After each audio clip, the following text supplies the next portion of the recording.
Creo que las drogas no tendrían por qué ser un problema. Los problemas de las drogas vienen en la mayoría de los casos por una falta de conocimiento. Vamos, que esto ha existido siempre, va a seguir existiendo, así que más nos vale entenderlo. Pero a mí la que más me gusta es la clasificación en base a los efectos y a los riesgos. Pero lo que tienen las drogas en común, las que entendemos como drogas a nivel de calle en España, es que todas ellas actúan sobre el cerebro y producen cambios en nuestra cognición, nuestras emociones o nuestras percepciones. Y el fentanilo está matando a mucha gente en Estados Unidos. De hecho, el año pasado mató a 100.000 personas. Pero claro, al mismo tiempo tú piensas y dices, el fentanilo se utiliza a día de hoy en prácticamente todos los hospitales del mundo a diario, ¿no? Y no produce prácticamente ninguna muerte. Las drogas son herramientas. Las herramientas pueden ser muy útiles o pueden ser muy peligrosas. La droga que más probabilidad tiene de matarte a lo largo de tu vida es el tabaco. Si la consumes de forma regular, obviamente. Un consumo puntual no tiene ese riesgo tan elevado, ¿no? Y esa sustancia es legal y se comercializa. Lo mismo con el alcohol. El alcohol es una droga que utilizamos como herramienta recreativa de forma súper frecuente en Occidente, ¿no? Los fines de semana y demás para relajarnos. Y eso también pues, puede ser, incluso para una persona determinada, terapéutico. Si las drogas se consumen, es porque tienen efectos que son valorados por sus usuarios. Si no, nadie consumiría las drogas. ¿Cómo es posible que una persona, después de tener una experiencia psicodélica, de pronto pues, sea capaz de mejorar, incluso de dejar de necesitar ser tratada por depresión, por ansiedad, por estrés postraumático? Porque esa droga, esa experiencia con la droga, le ha cambiado totalmente la vida en ese sentido de forma positiva. Antón, ¿cómo estás? ¿Qué tal? Pues súper bien, encantado de estar aquí. Muchas gracias, Dani, por invitarme. No, de verdad, gracias por venir. Tengo muchísima curiosidad de hablar contigo y además yo creo que es importante. Y en el contexto de incluso, fíjate, lo profundo que voy a decir, de por qué montamos este podcast. Porque yo creo que eliminando tabúes sobre un tema y conversando sin tapujos sobre ello es la mejor manera de afrontar ese tema. En nuestro caso, la motivación, lo que más nos motiva primordialmente era la normalización de la discapacidad, pero realmente hemos hablado de todo y creemos que es así con todo. Y aquí tenemos a, pues posiblemente, o así lo consideran, el mayor experto en este tema en España. No soy el más experto en España, pero bueno, es verdad que hay gente que lo dice, gente del mundo del periodismo, que bueno, entiendo que a lo mejor no conocen a otra gente y me ponen a mí el título, pero vamos, no soy ni de lejos la persona que más sabe de este tema, pero es verdad que me gusta divulgar sobre él y hacer un poco todo lo que puedo porque haya un mejor conocimiento y una mejor comprensión de este tema y bueno, sí que puedo ser a lo mejor de los más divulgadores de este tema, pero... ¿Y pues cuál es el tema? Las drogas, por supuesto. Las drogas, tanto legales como ilegales, las drogas psicoactivas, que es como se debería decir la palabra para especificar, y todas las familias diferentes que están incluidas dentro de esta definición. ¿Por qué haces lo que haces? Pues mira, lo hago porque creo que las drogas no tendrían por qué ser un problema, no tendrían por qué dar problemas. Creo que los problemas de las drogas vienen en la mayoría de los casos por una falta de conocimiento acerca de lo que son, de cuáles son sus riesgos y de cuáles pueden ser sus utilidades en determinadas circunstancias, como por ejemplo el uso médico, ¿no? Creo que muchos de los problemas que tenemos a día de hoy en la sociedad por las drogas son problemas que vienen pues, de que no tenemos a nivel social, digamos, una comprensión adecuada de lo que son estas sustancias. No sabemos manejar bien sus riesgos para minimizarlos lo más posible, no sabemos qué potenciales usos pueden tener y todo esto pues al final acaba dando problemas porque vienen del tabú, problemas que vienen de los malos usos, problemas que vienen de los abusos, adicciones, todos los problemas que estamos acostumbrados a asociar con el mundo de las drogas son problemas que yo creo que se podrían minimizar en gran medida si tuviésemos un mejor conocimiento de lo que son estas sustancias y de los peligros que pueden conllevar. Porque durante toda la historia de la humanidad las drogas han existido y sin embargo siempre las ha rodeado tabúes y dogmas que no han permitido que se estudie de la manera adecuada y que avance mejor. Sí, esto siempre ha existido. Siempre. A ver, de hecho, en realidad las drogas existen antes que el propio ser humano, porque en el fondo las plantas han utilizado estas sustancias, estas moléculas, para alterar el comportamiento de los animales que las rodeaban, ¿no? Plantas y hongos, quiero decir. De hecho, bueno, pues muchas drogas psicoactivas que conocemos en la actualidad pues eran sustancias que a lo mejor las plantas utilizaban para matar a los insectos que intentaban comérselas, para matar a los propios animales que intentaban comérselas o para alterar su comportamiento y de alguna forma pues hacer que, por ejemplo, las ayudasen a desperdigar sus esporas o sus semillas por otras regiones, ¿no? Cambiando, alterando el comportamiento del animal, haciéndole más propenso, digamos, a caminar a otros lugares. O sea, siempre han sido como una herramienta que han tenido los seres vivos que no podían moverse, las plantas, los hongos, para alterar el comportamiento de todos aquellos animales o depredadores que podían ser una amenaza para ellos, ¿no? Entonces, en este sentido, las drogas sí que se puede decir que existen antes que el propio ser humano, y de hecho, el ser humano empezó a relacionarse con ellas de forma accidental, probablemente. Es decir, que en un principio el ser humano no sabía a lo mejor que una planta en concreto le iba a alterar su estado mental, simplemente la comía porque formaba parte de su dieta, ¿no? Por ejemplo, los hongos, que están en muchos lugares, pues muchos de ellos tienen sustancias psicoactivas, o sea, es decir, drogas, y pues han formado parte de la dieta humana y a lo mejor de forma totalmente accidental, pues los primeros homínidos empezaron a tener experiencias o alteraciones de la conciencia al consumir estas plantas u hongos como parte de su dieta, ¿no? Lo que las drogas psicodélicas, este es un tema. Sí, es un tema que ahora abordaremos, si quieres, abordaremos. Al final, lo importante de todo esto es que en torno a las drogas empezaron a surgir ciertos cultos o ciertas formas de ver el mundo, el universo, la espiritualidad, que justificaron que se empezasen a convertir en elementos sagrados para muchas sociedades, ¿no? De hecho, en el caso del cristianismo no tenemos a lo mejor una sustancia psicoactiva muy potente en el centro, pero sí que es verdad que la sangre de Cristo, el vino, el alcohol, es una de las sustancias que está presente concretamente en el cristianismo, una sustancia psicoactiva que tampoco es muy relevante o tampoco tiene un efecto muy grande, digamos, en la cosmovisión cristiana, pero sí que es verdad que es una sustancia psicoactiva que, si bien estaba ya previamente al surgimiento del cristianismo, era una sustancia muy consumida en la cuenca mediterránea y fue adoptada por este culto, por esta religión. Otras sociedades humanas eligieron sustancias a lo mejor incluso más potentes, como es el caso, por ejemplo, de las sociedades de la cuenca amazónica, que utilizaban pues, sustancias como la ayahuasca, alucinógenos potentes, sociedades a lo mejor de la cordillera andina en América del Sur, que utilizaban el cactus de peyote o de San Pedro, o incluso sociedades mexicanas como los mazatecos, que utilizaban las setas psilocibe cubensis, las setas alucinógenas como su elemento, digamos, de acceso al mundo espiritual o religioso. Hay muchos ejemplos en sociedades humanas que han utilizado las drogas, fundamentalmente las psicodélicas, pero no necesariamente únicamente las psicodélicas, sino otras sustancias para elementos religiosos espirituales. Y esto también fue en paralelo con el surgimiento de los usos terapéuticos o médicos de estas sustancias, ¿no? Que son usos muy importantes que a día de hoy todavía perviven en nuestra propia farmacopea, ¿no? En nuestro propio uso de fármacos. Por ejemplo, pues los egipcios utilizaban el opio como un calmante, como un analgésico, antidiarreico, antitusivo. Todavía siguen teniendo todas estas utilidades a día de hoy en los hospitales, ¿no? La morfina, por ejemplo, se sigue usando para tratar el dolor. La morfina, yo me he metido un buen chute de morfina en operaciones que he tenido. Y entiendo, la verdad. Bueno, ahora entraremos en todo esto, perdón, no te quiero interrumpir. Es un buen analgésico, desde luego. O sea, muy potente. Luego tiene muchos problemas y muchos riesgos, pero. ¿Cómo se puede enganchar a esto?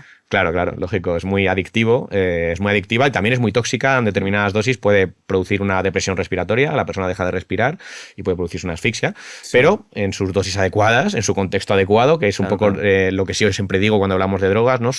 La dosis hace el veneno, como decía el famoso alquimista Paracelso ya hace muchos siglos, y es una verdad como un templo. Al final, la dosis, el contexto en el cual se utiliza una sustancia, todo eso va a determinar si va a ser un uso productivo, un uso que pueda ser positivo o un uso que pueda ser detrimental, peligroso o con unos riesgos excesivamente altos, ¿no? En algunos casos. Sí. O sea que para resumir, todo lo que es las drogas siempre han estado con nosotros, con la humanidad.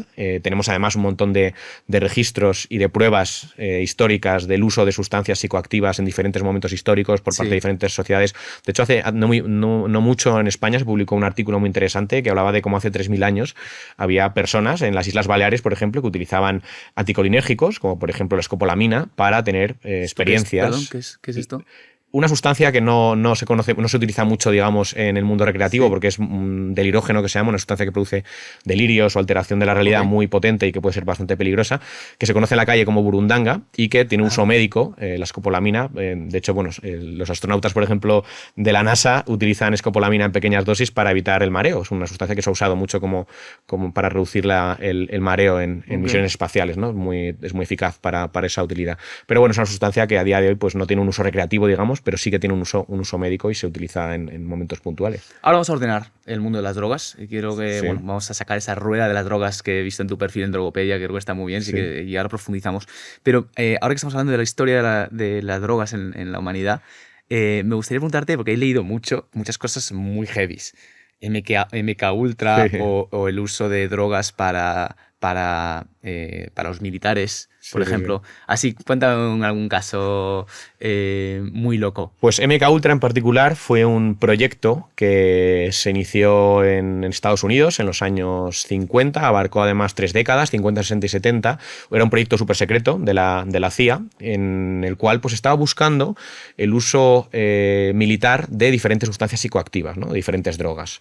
De hecho, pues se buscaban usos como, por ejemplo, como fuera de la verdad, sustancias que pudiesen desarmar a un enemigo, sustancias que pudiesen hacer a lo mejor que una persona pudiese tener un cierto lavado de cerebro. Es decir, se buscaba todo tipo de herramientas que pudiesen, farmacológicas y no farmacológicas, pero sobre todo farmacológicas, que pudiesen utilizarse con fines militares o bélicos, ¿no?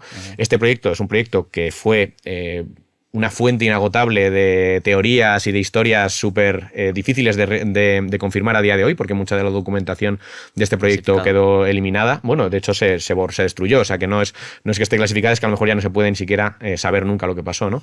Pero se hicieron un montón de experimentos y sobre todo se hicieron experimentos con sujetos que no eran voluntarios, sino que eran sujetos elegidos, o sea que no eran personas que sabía que estaba participando en MK Ultra, sino que muchas veces se utilizaba a personas normales, y de hecho hay casos, pues por ejemplo uno de los miembros del proyecto, si no recuerdo mal, le dieron una dosis muy alta de LSD en un hotel para ver qué le pasaba, y el tío acabó pues suicidándose en concreto, saltó por la ventana de un piso muy alto.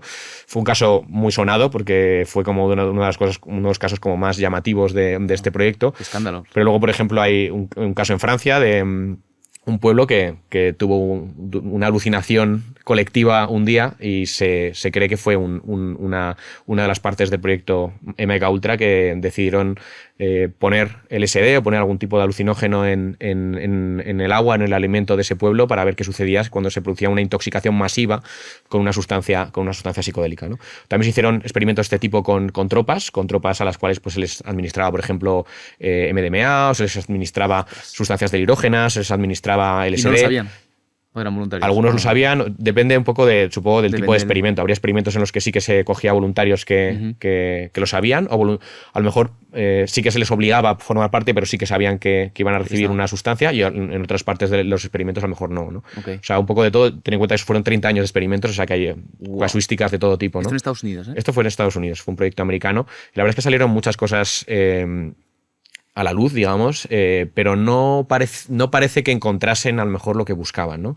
De hecho, todo el desarrollo de armas químicas, el desarrollo de armas de guerra utilizando drogas, no ha sido una parte en la cual las drogas psicoactivas en particular hayan tenido un gran impacto, ¿no? Sí que lo han tenido, por ejemplo, para lo que son los propios ejércitos, para fortalecer, digamos, el propio ejército, ¿no? Para dar más motivación a la tropa, más capacidad de rendimiento físico, para reducir la necesidad de descanso. Tenemos un ejemplo muy bueno, además, en la Segunda Guerra Mundial y en la Primera Guerra Mundial. Fueron guerras en las cuales se utilizaron muchas drogas para potenciar el trabajo, la eficacia de los soldados, ¿no? De hecho, en la Segunda Guerra Mundial, no hay que irse muy lejos, la Alemania nazi, por ejemplo, utilizaba pervitina, que es el nombre comercial de la metanfetamina, para que sus soldados pues, pudiesen llevar a cabo la guerra relámpago famosa, ¿no? Es decir, para que fuesen Blitzkrieg, ¿no? Para que fuesen capaces de pues, marchar durante días sin parar, sin pararse a descansar, sin necesidad de comer. Eso es confirmado. Claro, hombre, una dosis muy alta de metanfetamina puede hacer que una persona esté despierta pues 5 o 6 días. Lo que pasa es que, lógicamente, para eso se está poniendo en riesgo también mucho su salud, sobre todo su salud mental. Todo tiene un coste también, ¿no? Todo, por supuesto. Todas las drogas tienen unos efectos, pero también tienen unos riesgos, ¿no? Y cuanto más efecto se busque, pues más riesgo también se va a manifestar. Una droga como la metanfetamina, que es el estimulante más potente que conocemos a día de hoy, es capaz de, en una única dosis, tener un efecto de hasta casi 48 horas, si esa dosis ha sido muy alta. Pero a cambio, pues también tiene muchos riesgos relacionados con la salud cardiovascular, como puede ser la hipertensión, como puede ser también las taquicardias, las arritmias. También puede producir lo que se llama una psicosis tóxica, que es una alteración muy potente de la realidad en el cerebro de la persona, parecida a una psicosis inducida por un exceso de dopamina en este caso, ¿no? Y todo esto, pues lógicamente, cuando se lleva a cabo una guerra y hay mucho consumo de sustancias de forma muy continua, pues empiezan a manifestarse de forma bastante clara estos problemas, ¿no? Y esto es algo que también pasó en las filas de los ejércitos alemanes por el sobreuso de la metanfetamina en aquellos años. Wow. Qué interesante. Vamos, que esto ha existido siempre, va a seguir existiendo, así que más nos vale entenderlo, ¿no? Ayúdame a clasificar cómo clasifican las drogas. ¿Según qué criterio? Esto de la rueda de las drogas que vi. Pues hay muchas formas de clasificar las drogas, en realidad. Se pueden clasificar por su estatus legal, que es una clasificación artificial, porque realmente es una clasificación que hemos creado los humanos, porque en la naturaleza no hay nada legal o ilegal. Somos nosotros los que decidimos, o los políticos, la legislación, quien decide lo que se hace legal, lo que se hace ilegal, ¿no? Claro, hablaremos de la legalización, quiero entrar en eso también. Luego también se pueden clasificar por su estructura química. O sea, por ejemplo, podemos hablar de triptaminas, de feniletilaminas, podemos hablar de opioides, podemos hablar de muchas en función de la estructura química. Sí. Pero a mí la que más me gusta es la clasificación en base a los efectos y a los riesgos. Es decir, clasificar las drogas según los efectos generales que tienen y de ahí también poder conocer cuáles son los riesgos que tiene cada una de estas categorías, ¿no? Vale. Y en este sentido, el modelo que más me gusta a mí es el modelo de la rueda de las drogas, que es un modelo en el cual tenemos todas las drogas psicoactivas, es decir, las drogas que entendemos como drogas a nivel social, clasificadas en 7 familias principales, ¿no? Que serían la familia de las drogas cannabinoides, por ejemplo, como el propio cannabis, que todos ¿Drogas conocen. incluye medicación? Algunas drogas son medicamentos y otras no. Cuando yo hablo de drogas, o cuando hablamos de drogas a nivel social, a lo que nos estamos refiriendo en realidad es a drogas psicoactivas. ¿Por qué? Porque realmente sustancias con propiedades farmacológicas, o sea, con efecto farmacológico en el cuerpo, hay muchas y de muchos tipos diferentes, ¿no? Pero lo que tienen las drogas en común, las que entendemos como drogas a nivel de calle en España, es que todas ellas actúan sobre el cerebro y producen cambios en nuestra cognición, nuestras emociones o nuestras percepciones, ¿no? Que son como los 3 pilares básicos de los efectos de las drogas, ¿no? Entonces, sí, podríamos decir, por ejemplo, que el omeprazol es una droga en el sentido inglés de la palabra, de drug, ¿no? Porque ahí se entiende como que todo medicamento es una drug. En español, cuando hablamos de droga, estamos generalmente refiriéndonos más a las que tienen ese efecto a nivel cognitivo. Vale. Yo, de todas formas, para desambiguar un poco esto, siempre digo drogas psicoactivas, para que quede claro que está hablando de drogas psicoactivas, que son las que entendemos en la calle como drogas, ¿no? Lo demás serían fármacos que pueden ser pues, de muchos tipos, ¿no? Pero un ansiolítico de la Un ansiolítico sí que es una droga psicoactiva, porque el ansiolítico actúa sobre el sistema nervioso central y altera nuestra cognición, nuestra emoción o nuestra percepción, ¿no? Entiendo. Tendríamos 7 familias de drogas, según este modelo de rueda de las drogas. Las drogas cannabinoides, como el cannabis, por ejemplo. Hachís, en cualquiera de sus formas. El THC puro, aislado también. Tendría drogas opioides, como por ejemplo pues, la morfina. Cannabinoides, aquí tenemos bastantes casos de éxito, de fracasos para estudiar sobre la legalización. Sí. Ahora hablaremos, ¿no? Bueno, son sustancias que están ahora mismo Vamos por partes. Están mucho en la palestra por el tema de su estatus legal y de si se va a cambiar o no. Las drogas opioides, que son drogas que interactúan con los receptores opioides que tenemos en el cerebro y producen efectos como por ejemplo la analgesia, ¿no? Que es el efecto más llamativo, pero también luego pues, producen euforia, producen bienestar, producen sensaciones que pues, pueden ser incluso muy adictivas, ¿no? Que es uno de los riesgos principales de este tipo de drogas. Opioides, la morfina que me chutaron en operaciones. Eso es un opioide. Tenemos también como opioides, por ejemplo, el fentanilo. Como opioides también tenemos la heroína. Es un tema en Estados Unidos, el fentanilo. Este es un buen tema. Sí, es un tema ahora mismo muy en boga en Estados Unidos porque hay un problema muy serio de salud pública con una epidemia de consumo bastante grave, ¿no? Los opioides incluyen dentro de esta familia una pequeña familia que se llama los opiáceos, que son todos aquellos opioides que se derivan de la planta del opio, que es la amapola Papaver somniferum, que es una amapola blanca, que en España se puede ver en muchos sitios en el campo, y que es una amapola que tiene una especie de látex, de lechecita, que esa lechecita cuando se seca se queda oscura y eso es opio, básicamente. Vale. Entonces todos los opioides que salen de la planta de la amapola del opio son opioides opiáceos en realidad. O sea, lo digo porque mucha gente se confunde con la palabra opioide opiáceo. Opiáceo simplemente es el opioide que está presente en la planta de la Papaver somniferum, de la amapola del opio, ¿no? Y los opioides también incluyen otro tipo de sustancias que no están necesariamente en la planta del opio, ¿no? Tenemos luego también las sustancias o las drogas depresoras, que estas son muy famosas y muy populares, digamos, en nuestra sociedad, ¿no? Por ejemplo, el alcohol es la más importante de todas, pero podemos también hacer referencia a los ansiolíticos, como las benzodiazepinas, que has mencionado antes, ¿no? El alprazolam, lorazepam, todas las que acaban en PAM, básicamente, son drogas depresoras. Estas drogas tienen el efecto de producir relajación, calma, o básicamente de reducir la actividad del sistema nervioso central, o sea, apagar un poco nuestro cerebro, reducir su actividad, pero también pueden producir pues, euforia en algunas dosis, pueden producir problemas cardiovasculares en algunos casos, pueden producir problemas de toxicidad, por ejemplo, hepática, como el caso del alcohol, pueden producir problemas como el coma. Una persona con una dosis muy alta de alcohol pues entra en lo que se llama un coma etílico, que es una bajada tan grande de la consciencia que la persona se queda en coma y te puede llevar incluso a la muerte en dosis muy altas, al igual que le pasa a la mayoría de las drogas, que en dosis muy altas pueden ser. El problema es que según hablas me surgen tantas preguntas. Entonces, si te parece, di los siete y ya entramos en materia, porque claro, tengo muchas ganas. Obvio. Después, por ejemplo, tendríamos las drogas disociativas, que son drogas que se utilizan... ¿Drogas qué, perdón? Disociativas.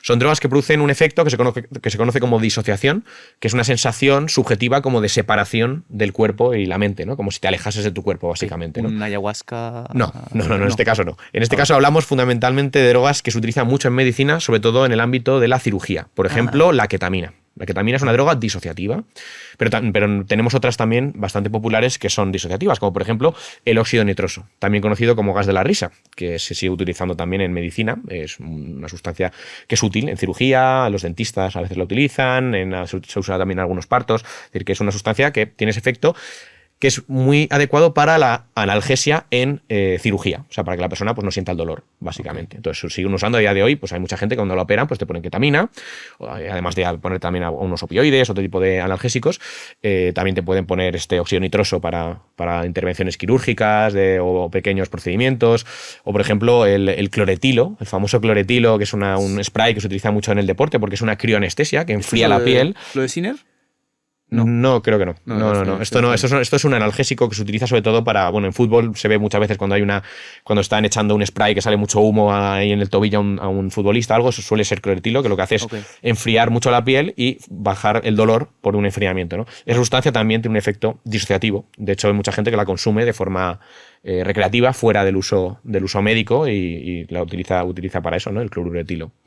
Estas sustancias, por ejemplo, son sustancias que son bastante seguras en cuanto a su dosificación, siempre y cuando se utilicen obviamente en contextos clínicos, en contextos médicos, pero pueden producir algunos problemas como por ejemplo la adictividad, es decir, la ketamina es una sustancia que tiene efectos adictivos y también pues son sustancias que algunas de ellas tienen algunas toxicidades puntuales, ¿no? Por ejemplo, la ketamina, si se utiliza de forma muy continua, puede producir toxicidad en el aparato excretor, es decir, daña la vejiga, por ejemplo. De hecho, hay mucha gente que consume mucha ketamina, acaba teniendo problemas muy serios de vejiga, ¿no? Sangrados, infecciones urinarias, en fin. Ketamina es la droga que ahora se está hablando mucho porque se dice que Elon Musk la consume, ¿no? O ha dicho que sí, él mismo ha dicho que la consume de forma terapéutico, ¿no? Ahora, si quieres, hablamos, porque esto está dentro del paraguas de las drogas psicodélicas. Aunque no sea una droga psicodélica en sí, tiene efectos a determinadas dosis que se utilizan mucho en terapia psicodélica, ¿no? De acuerdo. Luego, por ejemplo, tendríamos las drogas psicodélicas, que son las drogas que conocíamos antiguamente como drogas alucinógenas. Son drogas que producen sobre todo una grandísima alteración de la percepción, que es un poco su elemento más diferenciador, ¿no? El cambio perceptivo muy importante. Pues cambios en lo que ves visualmente, en lo que oyes, en lo que sientes, y luego también unos cambios también muy profundos en tu forma de pensar, en tu psicología, ¿no? En tu psique, en tus emociones, cambios muy intensos, ¿no? Esto quiero entrar en materia, o sea, quiero entenderlo bien, no sabes cuánto. Pues lo hablaremos. Ahora me explicas. Dentro de esta familia tenemos drogas como por ejemplo la LSD, la dimetiltriptamina, la DMT de la ayahuasca. Tenemos también la psilocibina, muy famosa, de las setas Psilocybe cubensis, que es las setas alucinógenas que llamamos en España. Tenemos sustancias de diferentes subfamilias, ¿no? Pero bueno, todas ellas tienen en común ese efecto como alucinógeno, ¿no? Que antes es un poco como la conocíamos, como drogas alucinógenas. Otra también que se ha puesto de moda mucho en estos últimos años es la 5-metoxidimetiltriptamina, también abreviada como 5-MeO-DMT, que está presente en el veneno de un sapo que se conoce como Bufo alvarius, que es un sapo que crece en el desierto de Sonora, en México, y pues se le extrae este veneno y luego se fuma y produce experiencias muy intensas que duran unos pocos minutos.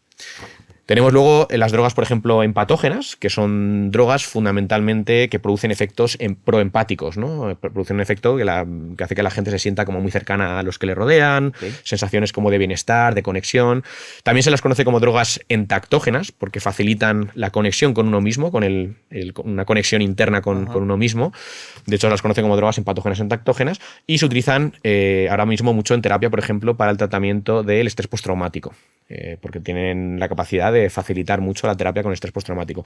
La droga más famosa de esta categoría es la MDMA, también conocida como éxtasis, o como en España se la llama cristal también, o M, aunque es verdad que cristal confunde mucho porque en otros países el cristal es lo que se conoce como metanfetamina, ¿no? Que es diferente. Que es crystal meth, ¿no? Crystal meth. No, sí, pero esto no es crystal meth. Vale, Quiero decir que crystal meth es la metanfetamina. La metanfetamina, vale. Crystal meth es esa droga famosa de Breaking Bad, ¿no? Que es un estimulante muy poderoso, pero también es muy tóxico. Vale. Aunque está autorizada como medicamento en Estados Unidos para el tratamiento del TDAH. Se llama Desoxyn. Se vende en farmacias, lo que pasa es que es muy complicado conseguirla, obviamente. No es un medicamento que se prescriba con facilidad. Pero es verdad que en España le llamamos cristal a la MDMA de forma más habitual que a la metanfetamina, ¿no?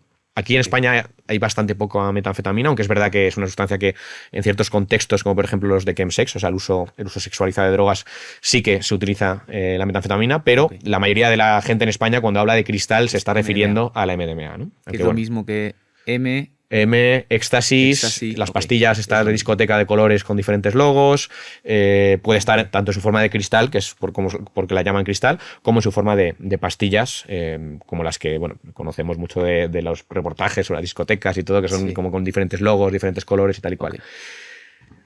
No he mencionado antes, cuando hablaba de los psicodélicos, que su uso a día de hoy está muy en boga porque tiene una grandísima utilidad terapéutica de la que vamos a hablar, porque es de la que hablo en mi libro, el Expande tu mente, que os lo he traído aquí para que lo podáis ver.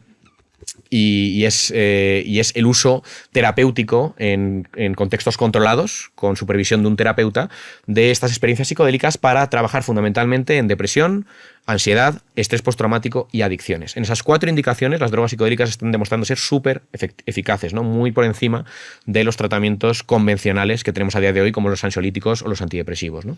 Pero bueno, luego hablamos de eso si quieres. Y ya por último, porque creo que ya he mencionado todas las categorías de drogas, estarían las drogas estimulantes. Las drogas estimulantes que tenemos también muy normalizadas a nivel social, fundamentalmente por su máximo exponente, que es el café, o la cafeína, básicamente. El café es una droga.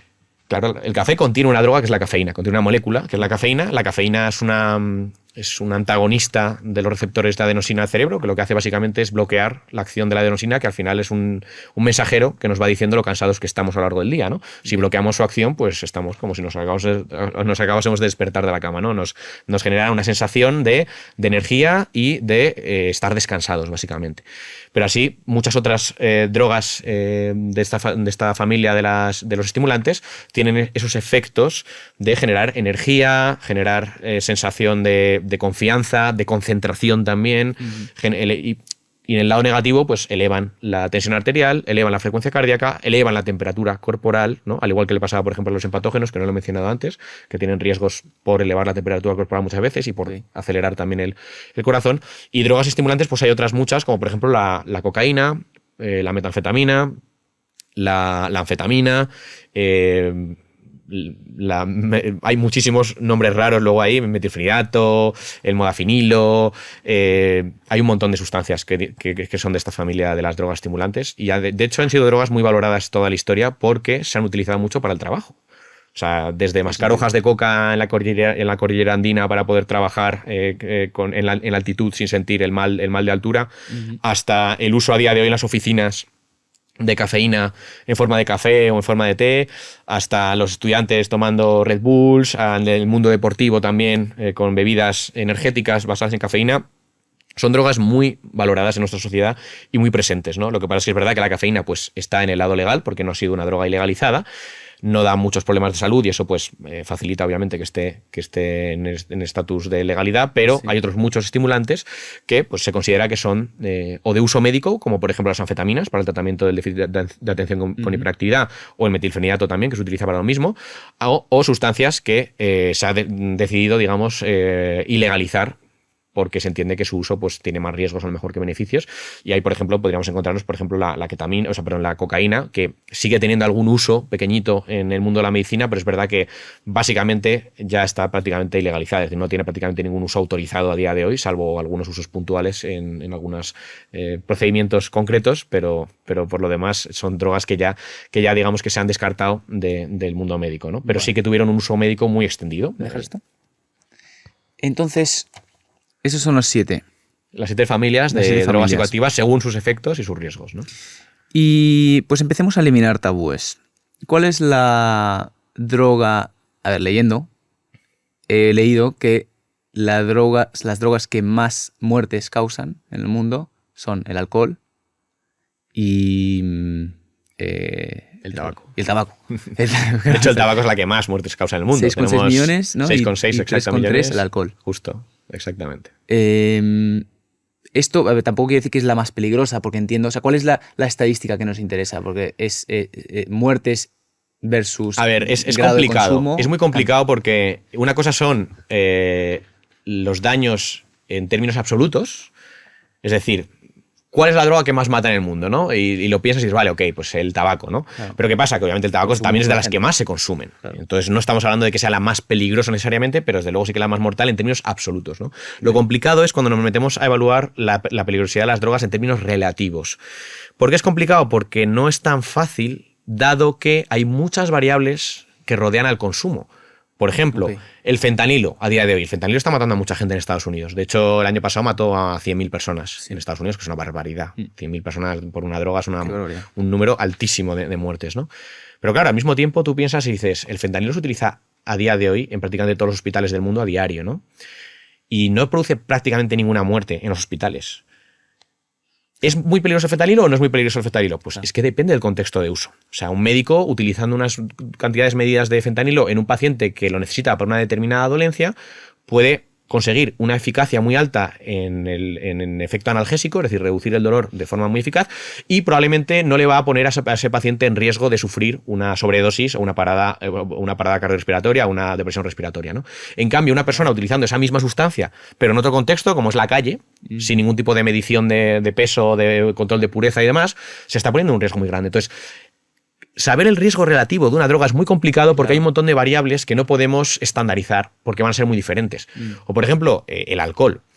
El alcohol, si tú haces un uso bien medido de la sustancia, pues no tiene por qué ser tan letal como lo es a día de hoy. ¿Por qué es letal el alcohol? Pues porque hay gente que se emborracha un montón, coge el coche y de pronto se mata. O porque hay gente que se emborracha un montón y luego, al cabo de unos años, después de emborracharse un montón muchas veces, acaba destrozándose el hígado con una cirrosis hepática, o acaba teniendo problemas del corazón, o problemas en el cerebro y acaban diagnosticándole un síndrome de Wernicke-Korsakoff, ¿no? Es decir, que al final hay muchas variables que tienen que ver con cómo se utiliza la sustancia que no están estandarizadas, que cada persona utiliza las sustancias de una forma diferente y muchas veces sin conocimiento. Y esto es lo que hace que se incremente la peligrosidad de las drogas, ¿no? Las drogas, cuanto menos conocimiento tengas sobre ellas, más peligrosas van a ser para ti.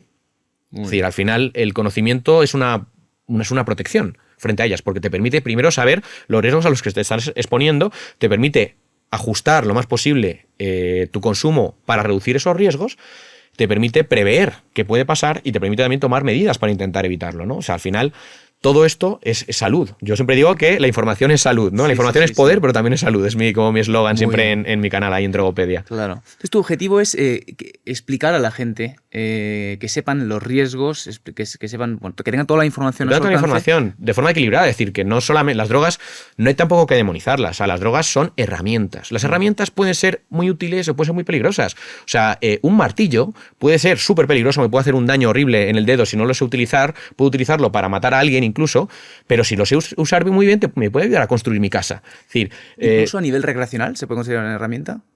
Por supuesto, es que el alcohol es una droga que utilizamos como herramienta recreativa de forma súper frecuente en Occidente, ¿no? Para los fines de semana y demás, para relajarnos. Y eso también, pues, en cierto modo, en ciertos contextos, puede ser incluso para una persona determinada terapéutico. O sea, una persona puede sentirse muy bien después de haber tenido una noche en la que se la ha pasado muy bien con sus amigos y a lo mejor el alcohol le ha ayudado a estar un poquito más desinhibido, un poquito más relajado, un poquito más tal, ¿no? No digo que siempre vaya a ser así, por supuesto, y mucha gente que precisamente acaba cayendo en la trampa del alcohol por culpa de esto, ¿no? Pero es verdad que no podemos negar que si las drogas se consumen, es porque tienen efectos que son valorados por sus usuarios. Si no, nadie consumiría las drogas. O sea, si las drogas produjesen todas las cosas horribles que la gente dice que producen, que es verdad que pueden producirlas, o sea, por poder pueden producirlas, pero no siempre lo van a producir, porque si no, la gente no tomaría drogas. Si yo tomo cocaína un día y me da una taquicardia y luego tengo una arritmia y me ingresan y no sé qué, pues obviamente yo no voy a tomar cocaína porque no es una buena decisión. Pero si las drogas en un principio sí que tienen una utilidad, pues la gente las utiliza, porque sí que tienen esa utilidad. Otra cosa es que veamos como más moralmente aceptable o no esa utilidad, porque por ejemplo, desde nuestra herencia cultural, el placer relacionado con drogas se entiende como algo en muchos casos pecaminoso o que no es muy adecuado. Y es verdad que en términos de salud muchas veces no es muy adecuado. La mayoría de las drogas son malas para la salud, y eso es verdad, para la salud física, ojo. Pero es verdad que hay drogas que en determinados contextos sí que pueden ser buenas para la salud mental, como están demostrando todas las investigaciones que se están haciendo a día de hoy en hospitales de grandísimo prestigio en todo el mundo con drogas psicodélicas, ¿no? ¿Cómo es posible que una persona, después de tener una experiencia psicodélica, de pronto pues, sea capaz de mejorar, incluso de dejar de necesitar ser tratada por depresión, por ansiedad, por estrés postraumático, por adicciones, porque esa droga, esa experiencia con la droga le ha cambiado totalmente la vida en ese sentido de forma positiva? Y eso se puede hacer. Lo que pasa es que, obviamente, todo esto implica que entendamos que las drogas no son términos absolutos, esto es malo, esto es bueno, no. Las drogas son herramientas que según cómo se utilicen y en qué contexto se utilicen y quién las utilice, pueden ser productivas para un fin, como puede ser el fin terapéutico, o pueden ser tremendamente peligrosas y tremendamente dañinas, ¿no? Como desgraciadamente vemos a día de hoy en la sociedad muchas veces. Claro. No, está claro, es complejo. Pues por formular la pregunta de otra manera, ¿qué droga para ti está completamente demonizada por la sociedad y que no es para tanto? ¿O que... Bueno, pues en este caso me iría concretamente con los psicodélicos, porque considero que son drogas que tienen tienen un gran estigma, que, bueno, no digo que no sea merecido por lo que puede suceder cuando se utilizan inadecuadamente, pero es verdad que son sustancias que tienen un potencial terapéutico inmenso y que tienen una seguridad farmacológica muy grande. Es decir, todas las drogas tienen lo que se conoce como una dosis letal media, es decir, una dosis en la cual matarían a la mitad de los individuos que lo consuman, ¿no? Lo cual pues, nos dice que esa es como la dosis estándar que mata a una persona, ¿no? La dosis letal media, la LD50 se llama. Okay. Pues la dosis letal media, por ejemplo, del alcohol, son unas 10 unidades de dosis básica. Es decir, si tú tomas 10 copas, por ejemplo, y tú no tienes ningún tipo de tolerancia y eres capaz de tomarte 10 copas de golpe, es decir, claro, 10 copas te las tomas a lo largo de la noche, lo cual va dando tiempo a que tu cuerpo elimine alcohol, ¿no? Sí. Pero si tú tomas esas 10 o 14, pues no estoy muy seguro si eran 10 o 15, te lleva a una muerte. O sea, la mitad de los individuos morirían si tomasen de golpe 10 copas en un espacio muy, muy corto de tiempo, ¿no? Cosa que nunca sucede porque al final, pues 10 copas te las tomas a lo largo de mucho tiempo, el cuerpo tiene tiempo de eliminar, ¿no? Pero si te bajas una botella entera de vodka así, de principio a fin, eso es una dosis letal. Que ha habido varios casos últimamente con esto de las redes sociales. Sí, desgraciadamente ha pasado. Ha pasado en botellones con gente muy joven que se han bebido mucho alcohol muy rápido y han tenido una muerte por culpa del alcohol, ¿no? Eso, por ejemplo, muchas drogas psicodélicas, su dosis letal todavía no la conocemos porque no se han dado casos en la historia de sobredosificaciones tan elevadas como para llevarte a una muerte. ¿Por qué? Porque la diferencia entre la dosis activa y la dosis letal en este tipo de drogas en particular es enorme. Estamos hablando de miles y miles y miles de veces la dosis activa para alcanzar una dosis que sería letal, ¿no? Vale. De hecho, hay casos históricos de gente que por accidente pues, ha tomado 500, 600, 700 dosis de LSD, por ejemplo, por accidente, y no le ha pasado nada. Es decir, ha tenido una experiencia muy fuerte, lógicamente, puede acabar con un trauma psicológico, puede acabar con un trauma psicológico o no, o sea, depende también del contexto en el cual suceda, pero no se ha muerto, quiero decir, ¿no? Okay. En cambio, por ejemplo, el alcohol, el tabaco, son las drogas que se han visto que más daño causan a la sociedad. Y no solo por el propio daño que producen al cuerpo, que es un daño importante, sino porque, por ejemplo, el alcohol es una sustancia que tiene una gran carga de daño social en general. ¿Por qué? Porque una persona que bebe alcohol no solo es que se esté daño a su salud, sino que muchas veces tiene más riesgo de tener un accidente de tráfico, que puede hacerle daño a él o a los demás. Tiene más riesgo de acabar entrando en una pelea, en la cual puede producir daño a los demás. Tiene más riesgo, a lo mejor, de llevar a cabo violencia en el entorno doméstico, ¿no? De hecho, mucha violencia doméstica se produce también con el alcohol de trasfondo, ¿no? En muchos casos. También hay mucha delictividad, mucha criminalidad y muchos delitos que se producen bajo los efectos del alcohol. O sea, al final, cuando evaluamos el daño, el riesgo de una sustancia, tenemos que ver toda la foto. No solo si te hace daño al hígado o no te hace daño al hígado. Obviamente eso es importante, pero también hay que tener en cuenta lo demás. Si una droga te hace llevar a cabo comportamientos muy imprudentes, eso se tiene que tener en cuenta. Porque no es solo que te dañe tu salud, sino que también puede ser peligroso para la gente que te rodea, ¿no? Y en este sentido, estimulantes como la cocaína pues pueden hacer a la gente más agresiva, pueden hacer que la gente pues tenga más propensión a lo mejor a llevar a cabo comportamientos de riesgo porque no sienten tanto el peligro, a conducir más rápido a lo mejor, a hacer cosas digamos más imprudentes. Todo esto sucede con el alcohol, sucede con los estimulantes, pero las drogas psicodélicas en particular tienen la ventaja de que si bien son sustancias que no tienen una gran adictividad, tampoco tienen no tiene una gran toxicidad, tampoco tiene una gran adictividad. Son sustancias que se utilizan de forma puntual, que no generan un efecto dopaminérgico que lleve a la persona, digamos, a buscar su consumo de forma regular o recurrente. Y además, cuando se consumen en contextos bien controlados, pues pueden ser tremendamente útiles a nivel terapéutico, por lo que he mencionado antes, ¿no? Por su utilidad para tratar la depresión, la ansiedad, el estrés postraumático o las adicciones y otras cosas que todavía se están investigando y que probablemente en un futuro también se descubra que pueden ser útiles para las cuales pueden ser útiles, ¿no? Como por ejemplo algunos trastornos neurodegenerativos, que parece ser que las drogas psicodélicas podrían funcionar muy bien porque inducen mucha neuroplasticidad, incluso neurogénesis, o sea, el nacimiento de nuevas neuronas en el cerebro, ¿no? Pero todo esto todavía está en investigación. Estamos aquí un poco hablando de lo que puede ser el futuro, pero todavía no hay una confirmación científica de que esto se pueda utilizar en terapia para esta indicación en concreto a nivel neurológico, ¿no? Pero sí que la está viendo ya para su uso a nivel psicológico, ¿no? De hecho, países como Australia ya han autorizado el uso médico a los psiquiatras de psilocibina y de MDMA para tratar la depresión y el estrés postraumático respectivamente. Estados Unidos está a punto también de hacerlo, de hecho probablemente en los próximos años ya lo vamos a tener allí en Estados Unidos, y aquí en Europa, España también igual. De hecho yo ya he estado, se usan en algunos hospitales. Se está usando en investigaciones en hospitales y no creo que vaya a pasar mucho tiempo hasta que ya se autoricen para uso médico ya más, digamos, para todo el mundo y no solo para los hospitales que estén haciendo ensayos clínicos, ¿no?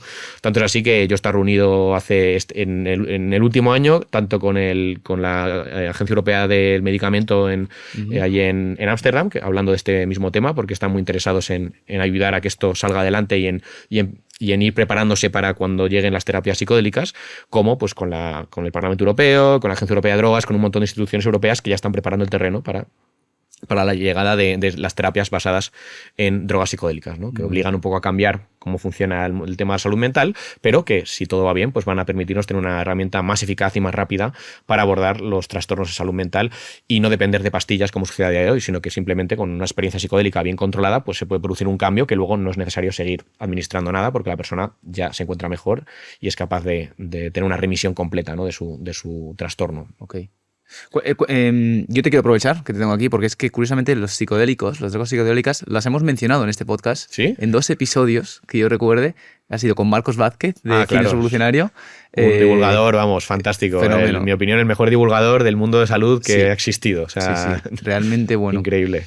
Y Ana Ibáñez, neurocientífica, que también lo mencionamos y dijo que claro, desde la neurociencia ya está súper abierta. Me parece muy interesante. Y es que es muy necesario, porque es que la psicofarmacología, que es mi campo, yo soy psicofarmacólogo, la psicofarmacología es un campo que desgraciadamente lleva muchos años sin producir ninguna nueva solución a los problemas que afrontamos socialmente, como bueno, en el mundo occidental fundamentalmente, ¿no?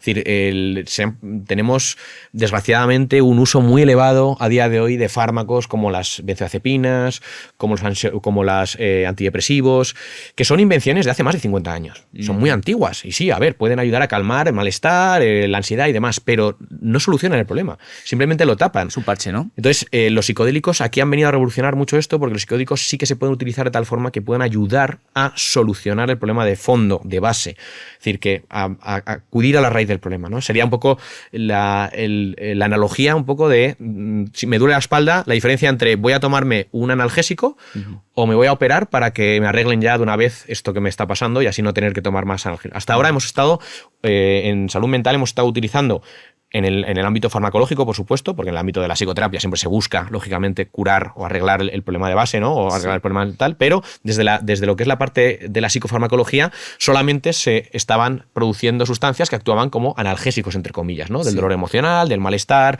de la ansiedad. Apaciguaban, pero no curaban el problema, sino que simplemente apaciguaban para que el paciente estuviese mejor y si la psicoterapia avanzaba bien y era capaz de solucionar el problema, pues bien.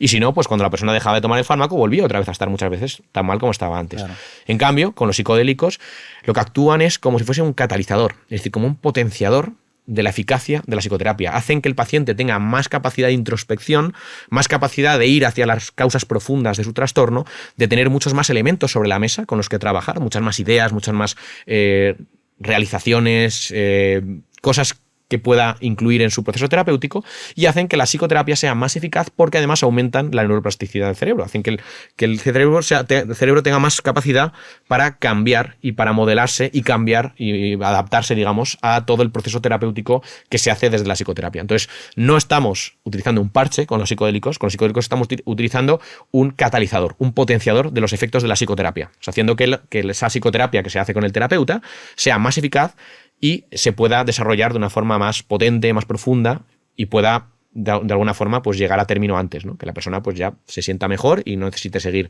en terapia antes y no tenga que tomar, digamos, más cosas. De hecho, los psicodélicos, en la terapia asistida con psicodélicos, que como se conoce este modelo, se conoce como terapia asistida con psicodélicos, porque el psicodélico es un elemento que facilita, pero no es el núcleo de la terapia, ¿no? La terapia sigue siendo, el núcleo sigue siendo la terapia verbal con el terapeuta, ¿no? Sí. Pues este tipo de terapia, si todo va bien, el psicodélico solamente se utiliza una vez. Una vez. Actúa, cataliza, abre el paciente, le permite tener un viaje introspectivo, tener un cambio de perspectiva sobre su trastorno, sobre su vida, sobre todo, y a partir de ahí llega la terapia normal, de oral con el terapeuta, y si todo va bien, el paciente está listo para dejar la terapia. Y si todo va bien, pues no tiene por qué necesitar más intervenciones terapéuticas, ¿no? Aunque bueno, no sabemos todavía cuánto dura el efecto de la psicoterapia psicodélica porque todavía los estudios no se han hecho a tan largo plazo como para saberlo, pero la mayoría de los estudios encuentran resultados que se mantienen durante meses o años sin necesidad de seguir haciendo tratamiento, ¿no? Y de los estudios que ha habido hasta ahora, ¿cuál es el porcentaje de éxito? Pues depende mucho de la indicación, es decir, no es lo mismo depresión que ansiedad, que estrés postraumático, que adicciones. Depende mucho del tipo de psicodélico que se utilice o del modelo de terapia que se utilice y un poco pues de todas las variables contextuales, ¿no? O sea, hay muchas variables de por medio como para poder decirte un número, pero sí que te puedo decir los resultados de algunos estudios, si quieres. Por ejemplo, en depresión, por ejemplo, más o menos el rango. Pues en depresión hay una mejoría muy, muy grande en cuanto a la magnitud del efecto, es decir, que hay un descenso importante de la puntuación en las escalas de depresión. O sea, la persona cuando hace el test de depresión, pues tiene una puntuación mucho menor después, que se sostiene durante al menos 6 meses, un año, que es lo que se ha visto en los estudios, ¿no? Durante 6 meses, un año post-tratamiento, la persona sigue estando en niveles mucho más bajos de depresión, ¿no? Ahí, por ejemplo, se hablaba de un descenso de 16 puntos en el test MADRS, que es uno de los test más habituales para medir de depresión y ansiedad. Y claro, lo que pasa es que luego los porcentajes de personas que responden o no responden es difícil de responder porque hay que tener en cuenta que la mayoría de estos estudios se hacen en pacientes resistentes al tratamiento. Es decir, se hacen en pacientes que ya han hecho todos los tratamientos normales y no les ha ido bien. Entonces son pacientes más complejos. Que probablemente sean más complejos, efectivamente. Aunque no lo podemos decir, nunca se sabe. A lo mejor luego resulta que funcionan igual de mal o de bien en pacientes como primer tratamiento. Pero es verdad que hasta ahora la mayoría de la investigación psicodélica se está haciendo en pacientes que son resistentes al tratamiento. O sea, que ya han tenido, se han sometido a las mejores terapias, digamos, que tenemos a día de hoy y no han tenido resultado. Entonces son pacientes que se puede presumir que serán probablemente más complicados, ¿no? Pero vamos, que tú lo tienes claro, entre antidepresivos que se recetan muy fácilmente en España.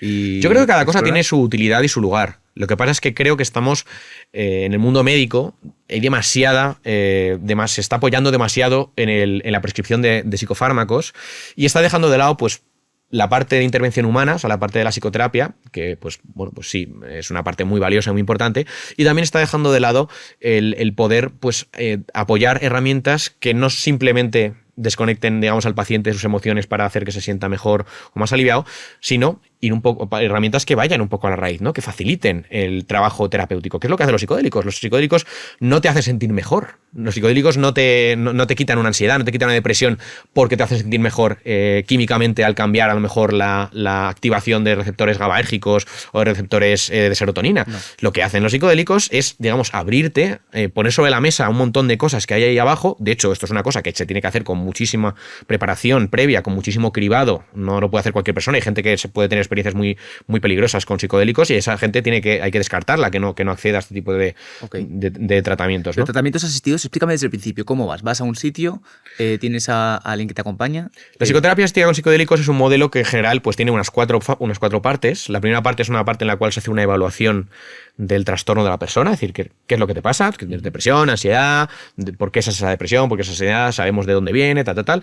Y se hace sobre todo un cribado. Es decir, la primera fase, lo más importante es ver si una persona se va a beneficiar del tratamiento o tiene más riesgos que beneficios posibles, ¿no? Por ejemplo, una persona con tendencia psicótica, o una persona que a lo mejor su padre tiene esquizofrenia, o una persona que a lo mejor tiene una bipolaridad, son personas que no deberían nunca someterse a terapia con psicodélicos porque es más peligroso que beneficioso. O sea, hay más riesgo de que tenga, por ejemplo, un brote psicótico, ¿no? Vale.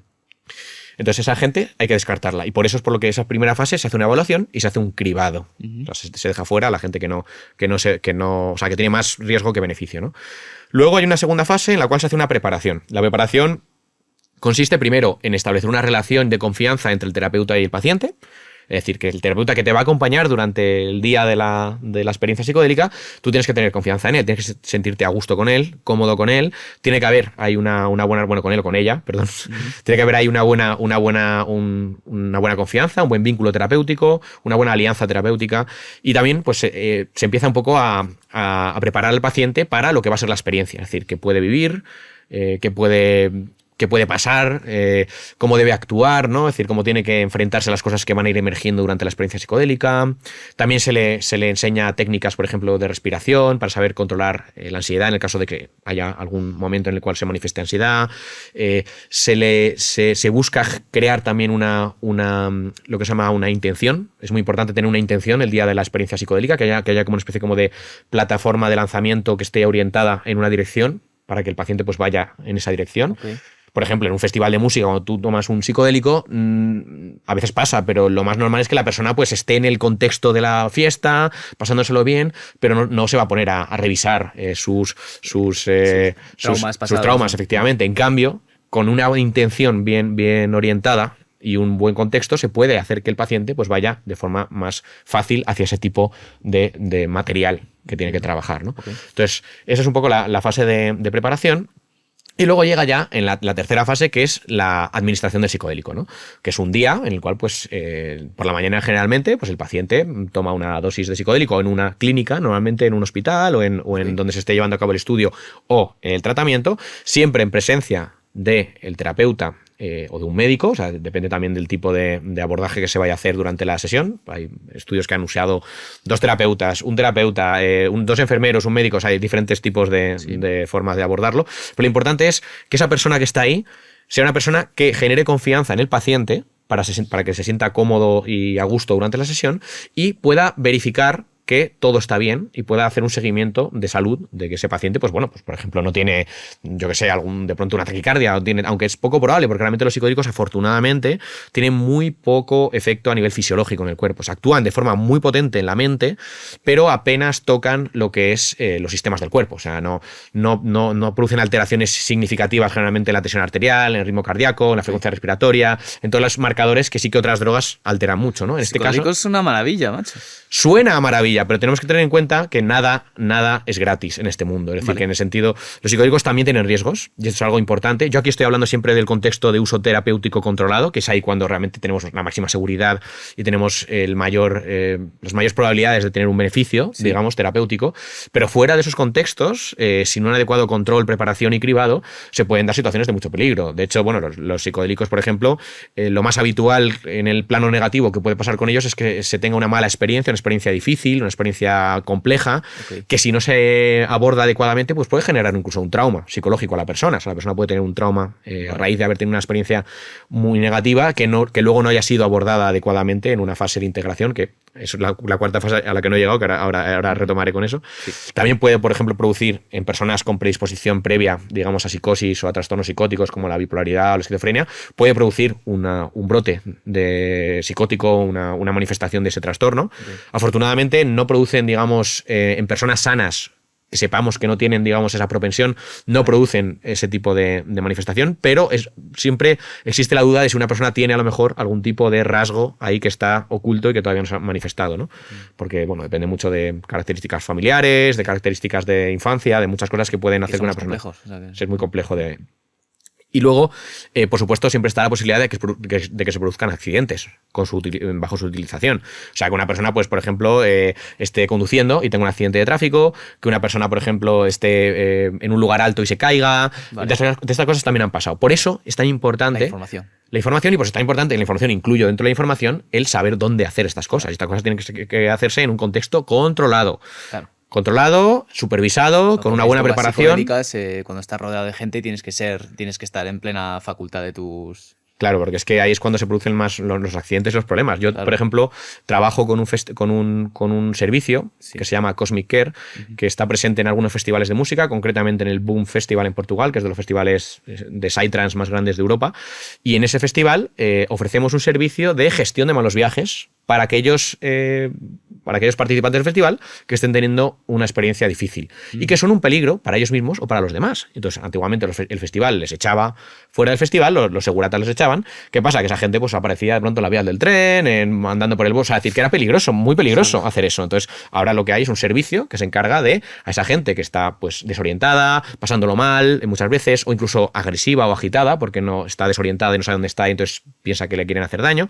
A esa gente pues le hacemos un trabajo que se conoce como trip sitting, de acompañamiento para ayudarles a bajar su mal viaje, a que se tranquilicen, a que reconduzcan su mal viaje y se encuentren bien. Es decir, es un trabajo psicológico, pero que también tenemos el apoyo de muchos psiquiatras para, en situaciones de emergencia, que afortunadamente son muy pocas, poder utilizar a lo mejor benzodiazepinas, un ansiolítico, o en situaciones muy, muy, muy extremas utilizar algún antipsicótico atípico para cortar la experiencia, pero que podemos hacer eso. Y esos son un poco los riesgos que se pueden dar en el uso de psicodélicos. Afortunadamente, estos riesgos se manifiestan fundamentalmente en usos fuera del contexto clínico. Dentro del contexto clínico, todo está bien optimizado para que no sucedan estas cosas, ¿no? Okay. Entonces, durante la experiencia psicodélica de esta tercera fase que he mencionado, el paciente está tumbado en un sofá, lleva un antifaz de estos, como los que te pones en los vuelos internacionales en los aviones para dormir, unos cascos con una playlist musical que está perfectamente diseñada para durar 4 o 6 horas, que es lo que dura una experiencia, por ejemplo, de psilocibina, que además tiene diferentes fases, momentos más emotivos, momentos más rítmicos, momentos más melódicos, para un poco también llevar a la persona a vivir diferentes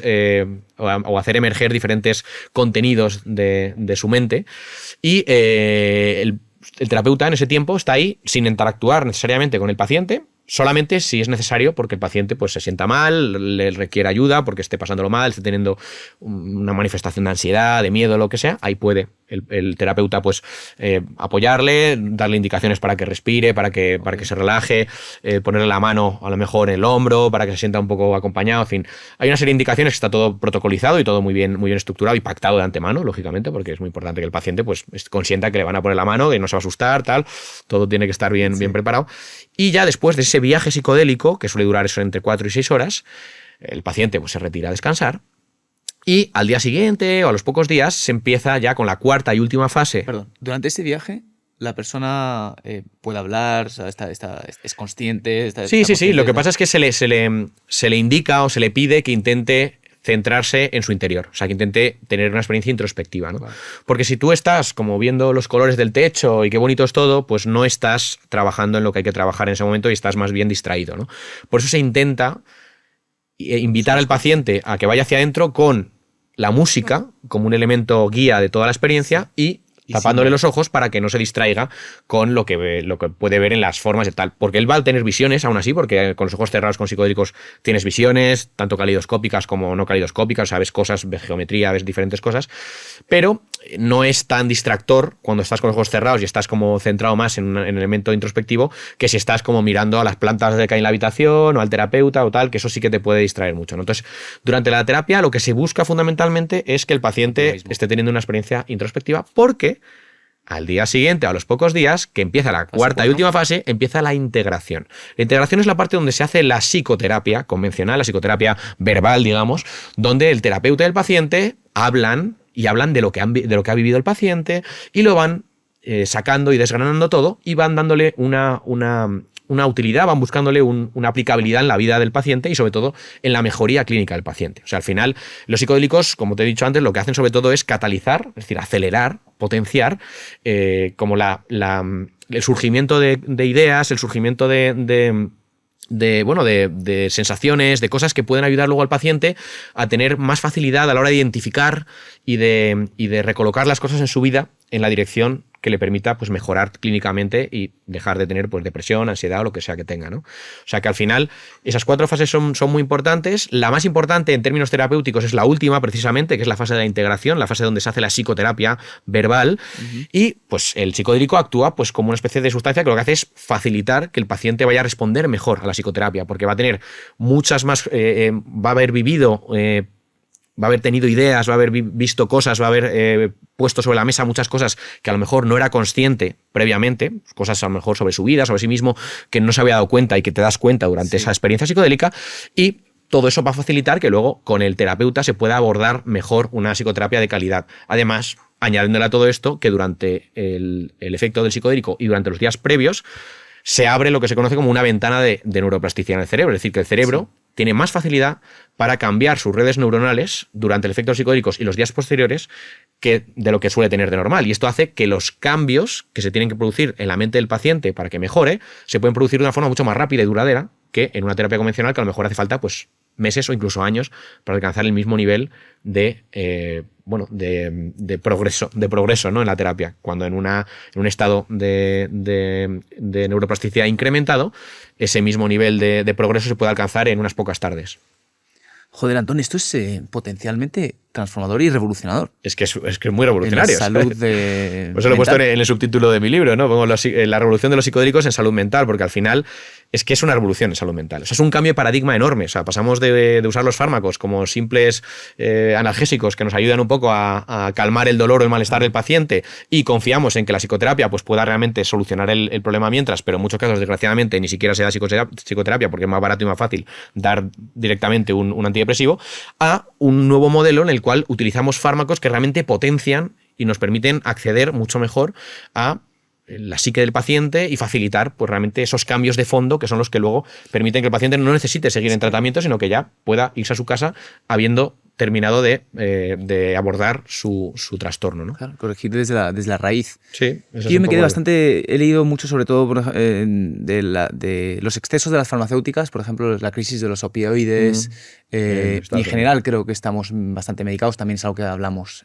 con Marcos Vázquez. Entonces me quedé un poco sensible con ese tema, ¿no? Y la crisis de los opioides, la Oxycontin. Oxicodona, efectivamente. La Oxycontin es el nombre comercial de la oxicodona. Sí. Bueno, es una historia curiosa lo que ha pasado en Estados Unidos, la verdad, porque al final se han juntado muchos elementos y han creado, entre comillas, una tormenta perfecta para generar pues, esta epidemia que se está viendo ahora mismo con el fentanilo, ¿no? Claro. No es tampoco un tema que sea exclusivamente cosa del fármaco, porque en el fondo es muy reduccionista creer que la adicción es un problema únicamente de la sustancia. La sustancia, por supuesto, tiene un papel protagonista en la adicción, pero no es lo único. Es decir, una persona, por ejemplo, en Estados Unidos lo que se ha juntado es, primero, una sobredispensación de fármacos opioides que ha sido, en muchos casos, inducida por la propia industria farmacéutica a través de prácticas totalmente poco éticas, digamos, totalmente malvadas, malignas en muchos casos, ¿no? Es decir, había sobornos para facilitar la prescripción, marketing muy... Claro, porque además en ese país se puede anunciar en televisión fármacos con prescripción, cosa que en España y en Europa no se puede. Por tanto, todo eso se ha juntado con una crisis importantísima a nivel social, es decir, gente en situaciones de mucha vulnerabilidad social, pobreza, exclusión, sin dinero, sin casa, sin ningún tipo de ayuda de ningún tipo, personas además con problemas de salud que no pueden acometer a lo mejor el tipo de terapias que necesitan por un tema de dinero, de accesibilidad, es decir, personas a lo mejor que tienen una lesión en la espalda y que no tienen dinero para operarse. de la espalda. Entonces, claro, es mucho más cómodo para su aseguradora decirle, mira, pues yo te pago los $5 a la semana que te cuesta una caja de un opioide potente y tú no tienes dolor, puedes vivir y yo me ahorro pues los $100.000 o $200.000 que a lo mejor me costaría operarte pues de esa hernia que tienes o de ese problema que tienes en la espalda, ¿no? Entonces, eso ha sido una tormenta perfecta. O sea, el problema del sinogarismo, de la pobreza, además se ha juntado con el problema del sanitario, con un poco la avaricia de las farmacéuticas con este tema, con las patentes que hay detrás de estos fármacos tan poderosos y han generado pues una gran epidemia que además ha terminado por dirigirse, digamos, hacia el fentanilo en particular, porque cuando toda esa demanda de drogas opioides empezó a encontrarse con problemas porque la FDA, que es el organismo regulador del medicamento de Estados Unidos, empezó a cerrar el grifo de los opioides al ver que se estaba generando semejante demanda tan enorme de estos fármacos, muchas personas acudieron al mercado negro y el mercado negro demandaban heroína, que es el opioide por excelencia del mercado negro, ¿no? ¿Qué pasa? Que la heroína es finita porque tiene un origen natural. Se parte de la morfina que viene de las amapolas de Papaver somniferum que he mencionado antes, y entonces si no tienes campos de amapolas pues no puedes realmente hacer heroína infinita. Lo que sucedió es que el mercado se secó, el mercado de la heroína se secó porque había demasiada demanda y no había tanta heroína como para cubrirlo. Y en el mercado de las drogas rara vez hay escasez porque cuando una sustancia empieza a escasear, rápidamente se empieza a adulterar con otra sustancia. Y ahí es donde entró el fentanilo. Se adultera, o sea, el mismo producto que compras, pero lo meten, no es tan puro y meten otra cosa en su lugar, entonces tú crees que estás tomando lo que crees que estás tomando, pero en realidad estás tomando poco de eso, pero más de otra cosa, ¿no? Realmente, la epidemia del fentanilo se ha generado porque el fentanilo ha sido usado como un adulterante de la heroína. Es decir, la gente no buscaba fentanilo en el mercado negro, buscaba heroína, pero en realidad, sin saberlo, estaba tomando fentanilo. Llega un momento que pues, ya estás enganchado no tanto a la heroína como al fentanilo, que es lo que has estado tomando en realidad sin saberlo tú. Esto es un problema directo del estado prohibicionista de las drogas, porque en un mercado regulado y controlado no habría adulteración. La adulteración es un problema de la ilegalidad de las drogas.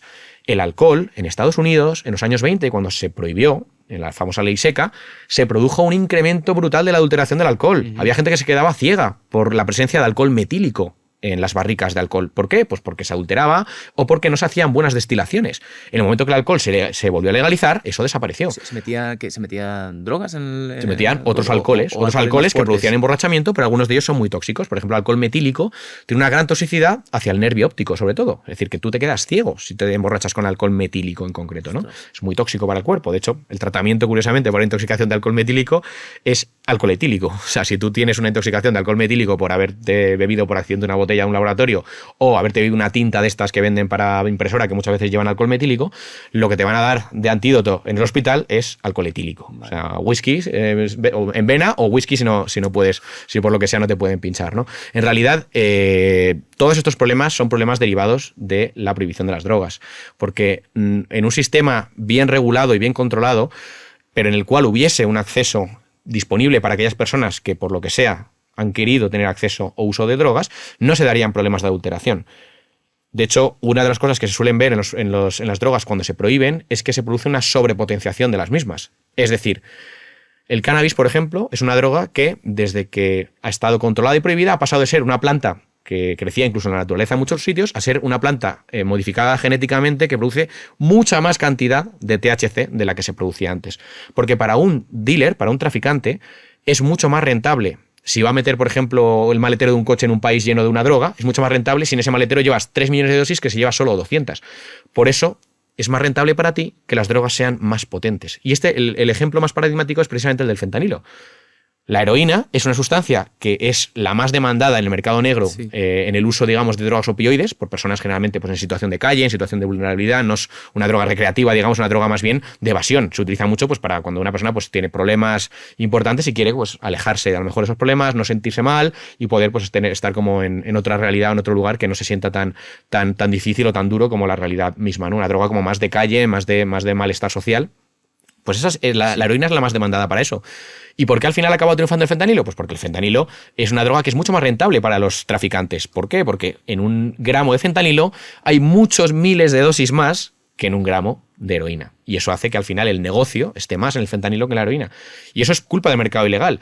Yo siempre lo digo, durante la ley seca no existía la cerveza. La cerveza, si tú eres un narcotraficante que va a meter un barril desde Canadá hasta Estados Unidos, vas a meter un barril, obviamente, de algo que te dé mucho dinero. Vas a meter un barril de whisky, vas a meter un barril de tal, no vas a meter un barril de cerveza que en 2 patadas se ha acabado. Claro, en 2 patadas se ha acabado ya. Claro. Entonces, la ilegalidad hace que las drogas más potentes sean más demandadas porque son más rentables. O sea, no más demandadas, no, sino son preferidas por el mercado porque son más rentables. Ok, si fuese legal, a ver, los opioides eran legales y mira la que se lió.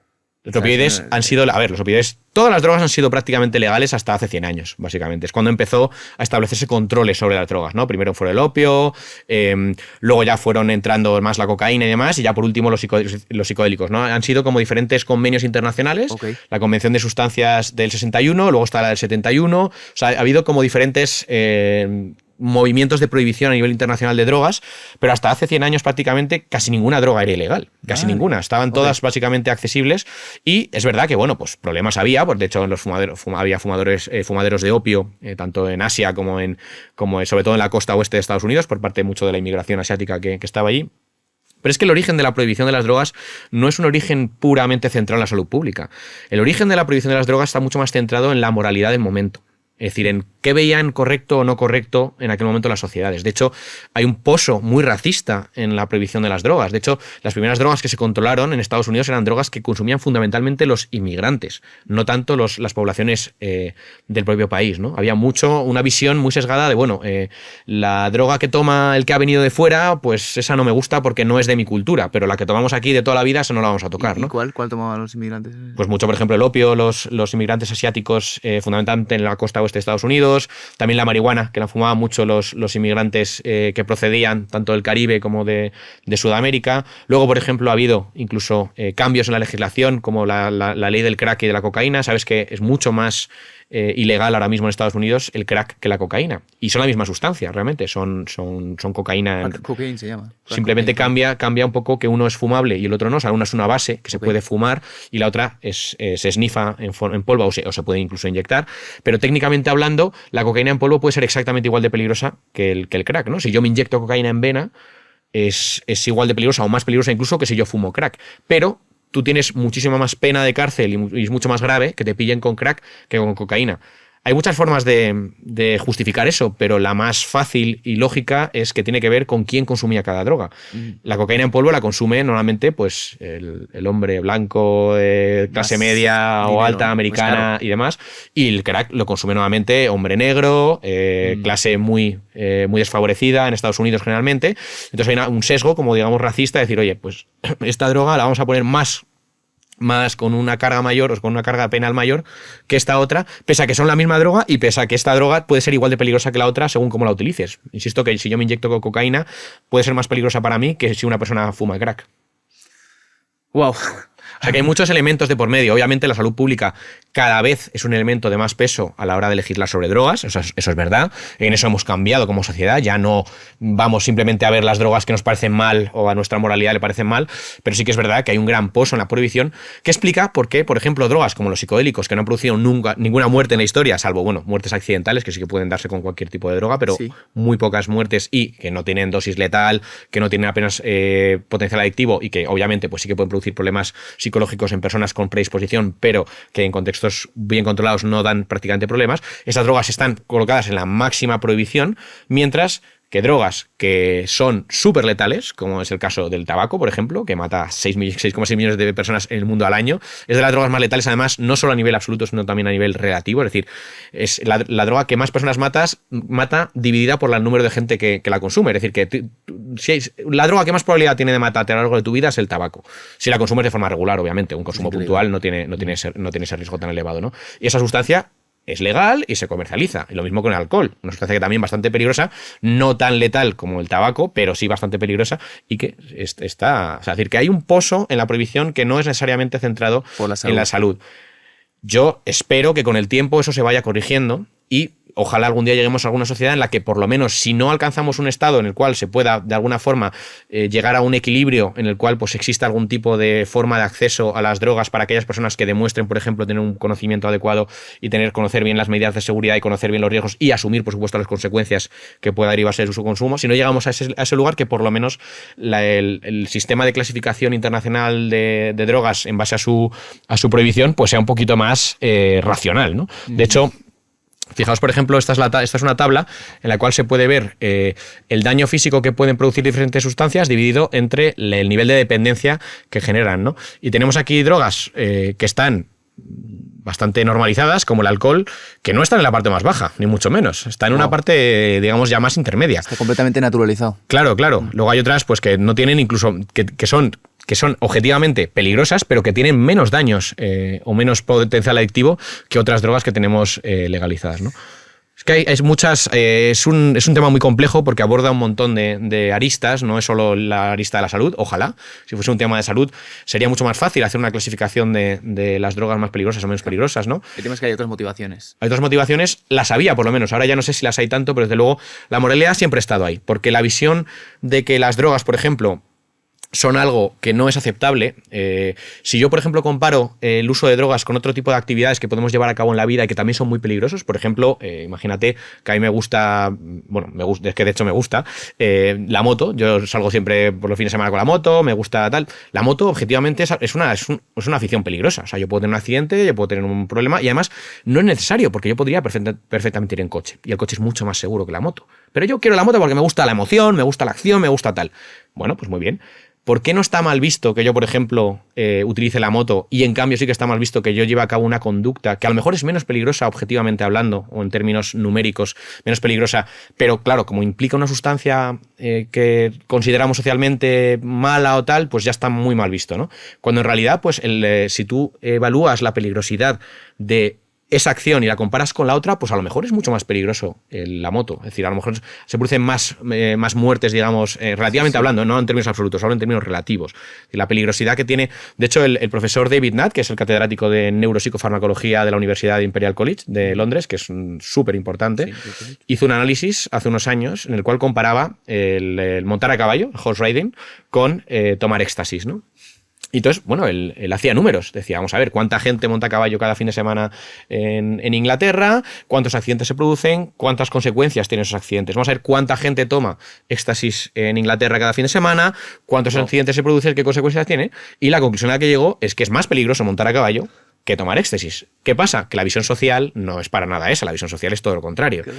Y de hecho, tanto es así que a él le despidieron del gobierno británico, el asesor en materia de drogas del gobierno británico, le despidieron por la que se lió por ese estudio que él publicó, que es un estudio que está publicado en The Lancet, que es la revista médica más importante del mundo. O sea, no es un señor que se le ha ido a la olla y se ha inventado una cosa, ¿no? Sino que son datos que están muy bien evaluados, muy bien estructurados, muy bien estudiados, pero que socialmente la sociedad no está de acuerdo con eso por un tema más bien moral, ¿no?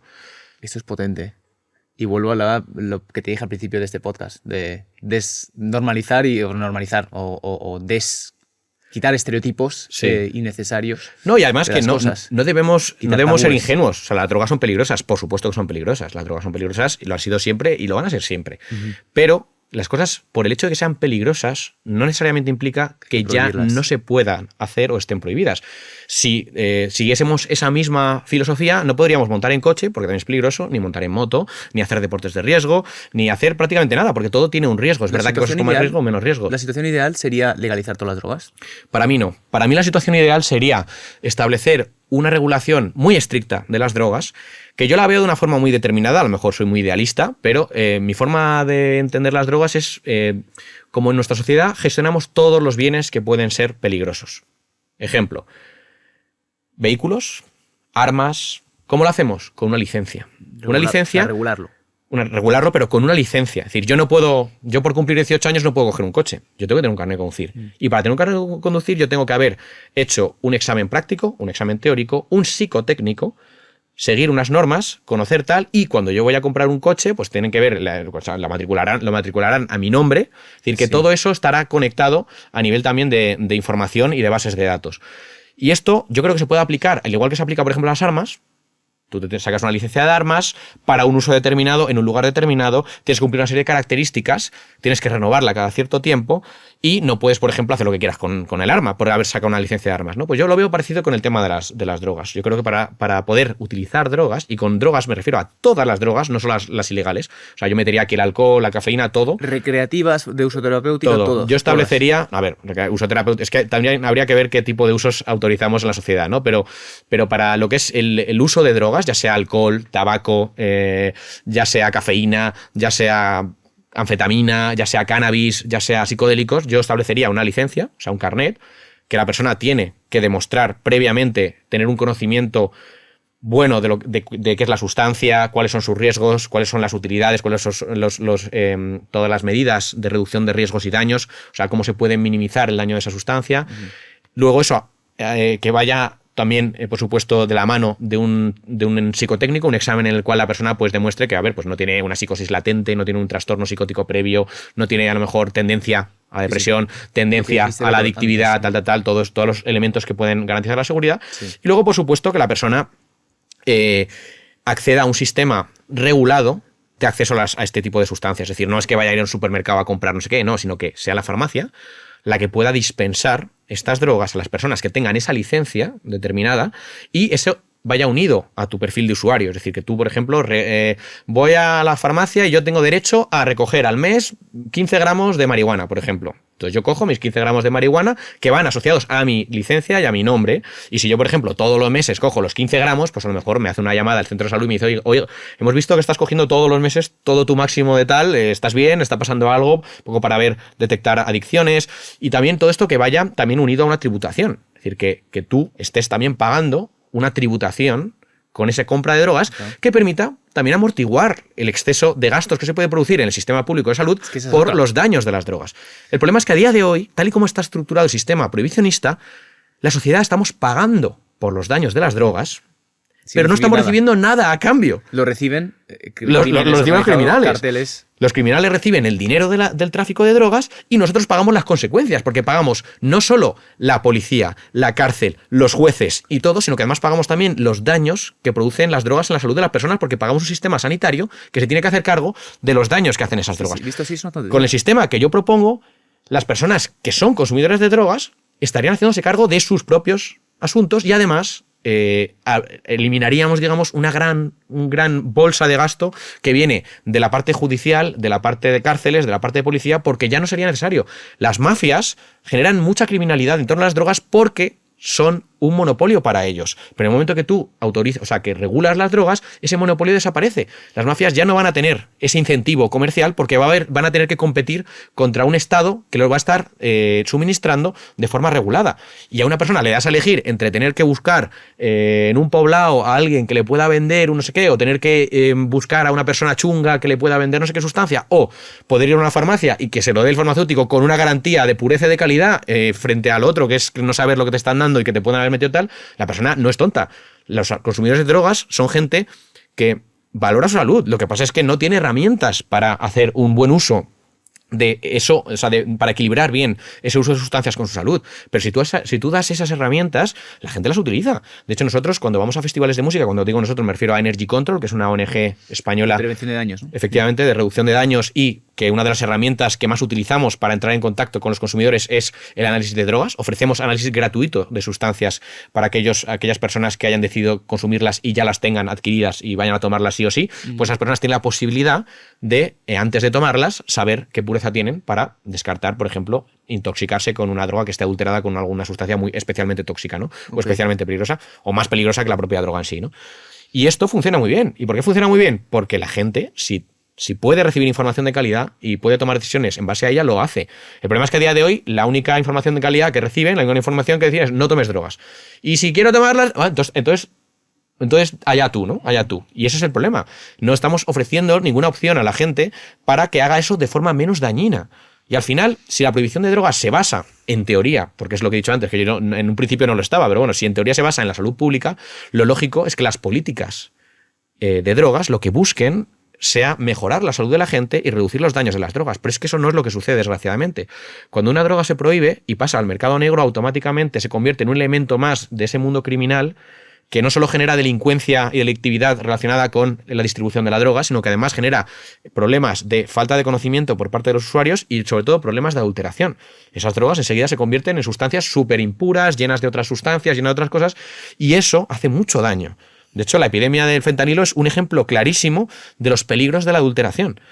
En un mercado regulado no habría sucedido lo que ha sucedido en Estados Unidos con el fentanilo, porque nadie prefiere el fentanilo de primeras. O sea, cogiendo ese caso, cuando había escasez de heroína, porque había demanda, si hubiera sido un mercado legal... Hombre, no habrían empezado a adulterarla con fentanilo. ¿Y cómo se habría producido más? O sea, es que en un mercado regulado no se produciría prácticamente escasez. Si es que la escasez del mundo que se produce en el mundo de las drogas es porque todos los eslabones de la cadena, desde la producción, la distribución y tal, están siempre asediados por la policía. Y eso hace pues que obviamente tú no puedas tener una plantación de amapolas gigante, porque te lo ven los helicópteros, viene el ejército en México y te lo tal, o te lo estás haciendo en Myanmar o en cualquier zona del sudeste asiático, pues tienes también que estar todo el rato luchando contra la policía. La escasez que se está produciendo con la heroína ahora mismo, y que es un problema que va a ser grave, esperemos que no, pero que puede ser grave para Europa en los próximos años, se ha producido porque los talibanes han decidido prohibir el cultivo de amapola del opio en Afganistán. Hasta hace muy poco, la amapola del opio se cultivaba de forma muy extensiva en Afganistán, y eso permitía que Europa tuviese acceso a mucha heroína, y eso es lo que nos ha protegido, curiosamente, frente a la epidemia de fentanilo. Y esto no son palabras mías, son palabras de Paul Griffiths, que es el director científico de la Agencia Europea de Drogas, que dijo que gracias, entre comillas, a la heroína, no habíamos tenido en Europa el problema del fentanilo. Ahora, pues que ha parado de producirse opio en Afganistán, y por tanto lo presumible es que empiece a haber escasez de heroína en Europa dentro de poco, se pueden dar las características para que se empiece a producir aquí una pequeña epidemia, aunque nunca llegará al nivel de Estados Unidos, porque aquí tenemos seguridad social, lo cual permite que mucha gente no tenga que acudir a las drogas opioides de forma continua para paliar problemas de salud. Tenemos mucho mejor conocimiento del mercado, hay mucho menos también consumo de drogas opioides, porque también a nivel social no tenemos una situación tan dramática como la de Estados Unidos. Aquí no hay tanto problema social, no hay tanto sinhogarismo, no hay gente en unas situaciones tan dramáticas como la hay en Estados Unidos, ¿no? O sea que tenemos menos papeletas en Europa de caer en ese problema, pero aún así puede pasar. Y aquí, por ejemplo, no creo que llegue el fentanilo en sí, sino que llegará su nuevo hermano mayor. Ha nacido una nueva familia de drogas, se llaman los nitacenos, que son 20, 50 veces más potentes que el fentanilo. Joder, y que ahora mismo son los que están empezando a sustituir al fentanilo, ¿no? Y a Europa, si llega alguna epidemia de adulteración como la de Estados Unidos, aquí llegará probablemente los nitacenos, no llegará el fentanilo, lo cual pues es peor, porque los nitacenos son todavía más potentes, todavía más adictivos y todavía más tóxicos, ¿no? En España vamos en la dirección, ¿crees que los políticos van en la dirección de regular el cannabis más? No, las drogas en general. A ver, las drogas en general yo creo que no, porque todavía estamos muy lejos de eso. O sea, a nivel... Habría que empezar por el cannabis, ¿no? Primero, ¿o cómo sí, si hay una droga así que no es... A ver, el problema del cannabis es que la gente ahora mismo, me temo que tiene una percepción de su peligrosidad muy baja. Es decir, la gente piensa que el cannabis no es peligroso. O sea, que no hace nada, que es natural, que no sé qué, que no sé cuánto. Claro. Y en realidad el cannabis es una sustancia que sí que es peligrosa, y que puede ser especialmente peligrosa en determinados perfiles, ¿no? Como la gente muy joven, que curiosamente es la gente que más lo consume, precisamente. O sea, que tenemos ahí un problemilla, ¿no? Entonces yo creo que el cannabis sí que habría que establecer una forma de acceso, digamos, más abierta que la que tenemos ahora mismo. Yo creo que se podría hacer, por ejemplo, a través de los clubes canábicos, pero una forma que tenga algún tipo de regulación o gestión, es decir, que no sea una cosa que sea demasiado accesible, ¿no? Yo creo que hay que tener cuidado, no hay que ser ingenuos, las drogas, insisto, son peligrosas, todas las drogas son peligrosas, todas las drogas tienen peligros, pero también hay formas de utilizarlas según las cuales no son tan peligrosas, y por tanto, si hay ese conocimiento, si hay esa preparación, si hay esos controles, yo creo que sí que es buena idea el avanzar en esa dirección, sobre todo con drogas que no hayan generado grandes problemáticas sociales, ¿no? El cannabis es verdad que no es una droga a priori excesivamente peligrosa de primeras, pero sí que es verdad que en personas muy jóvenes puede serlo.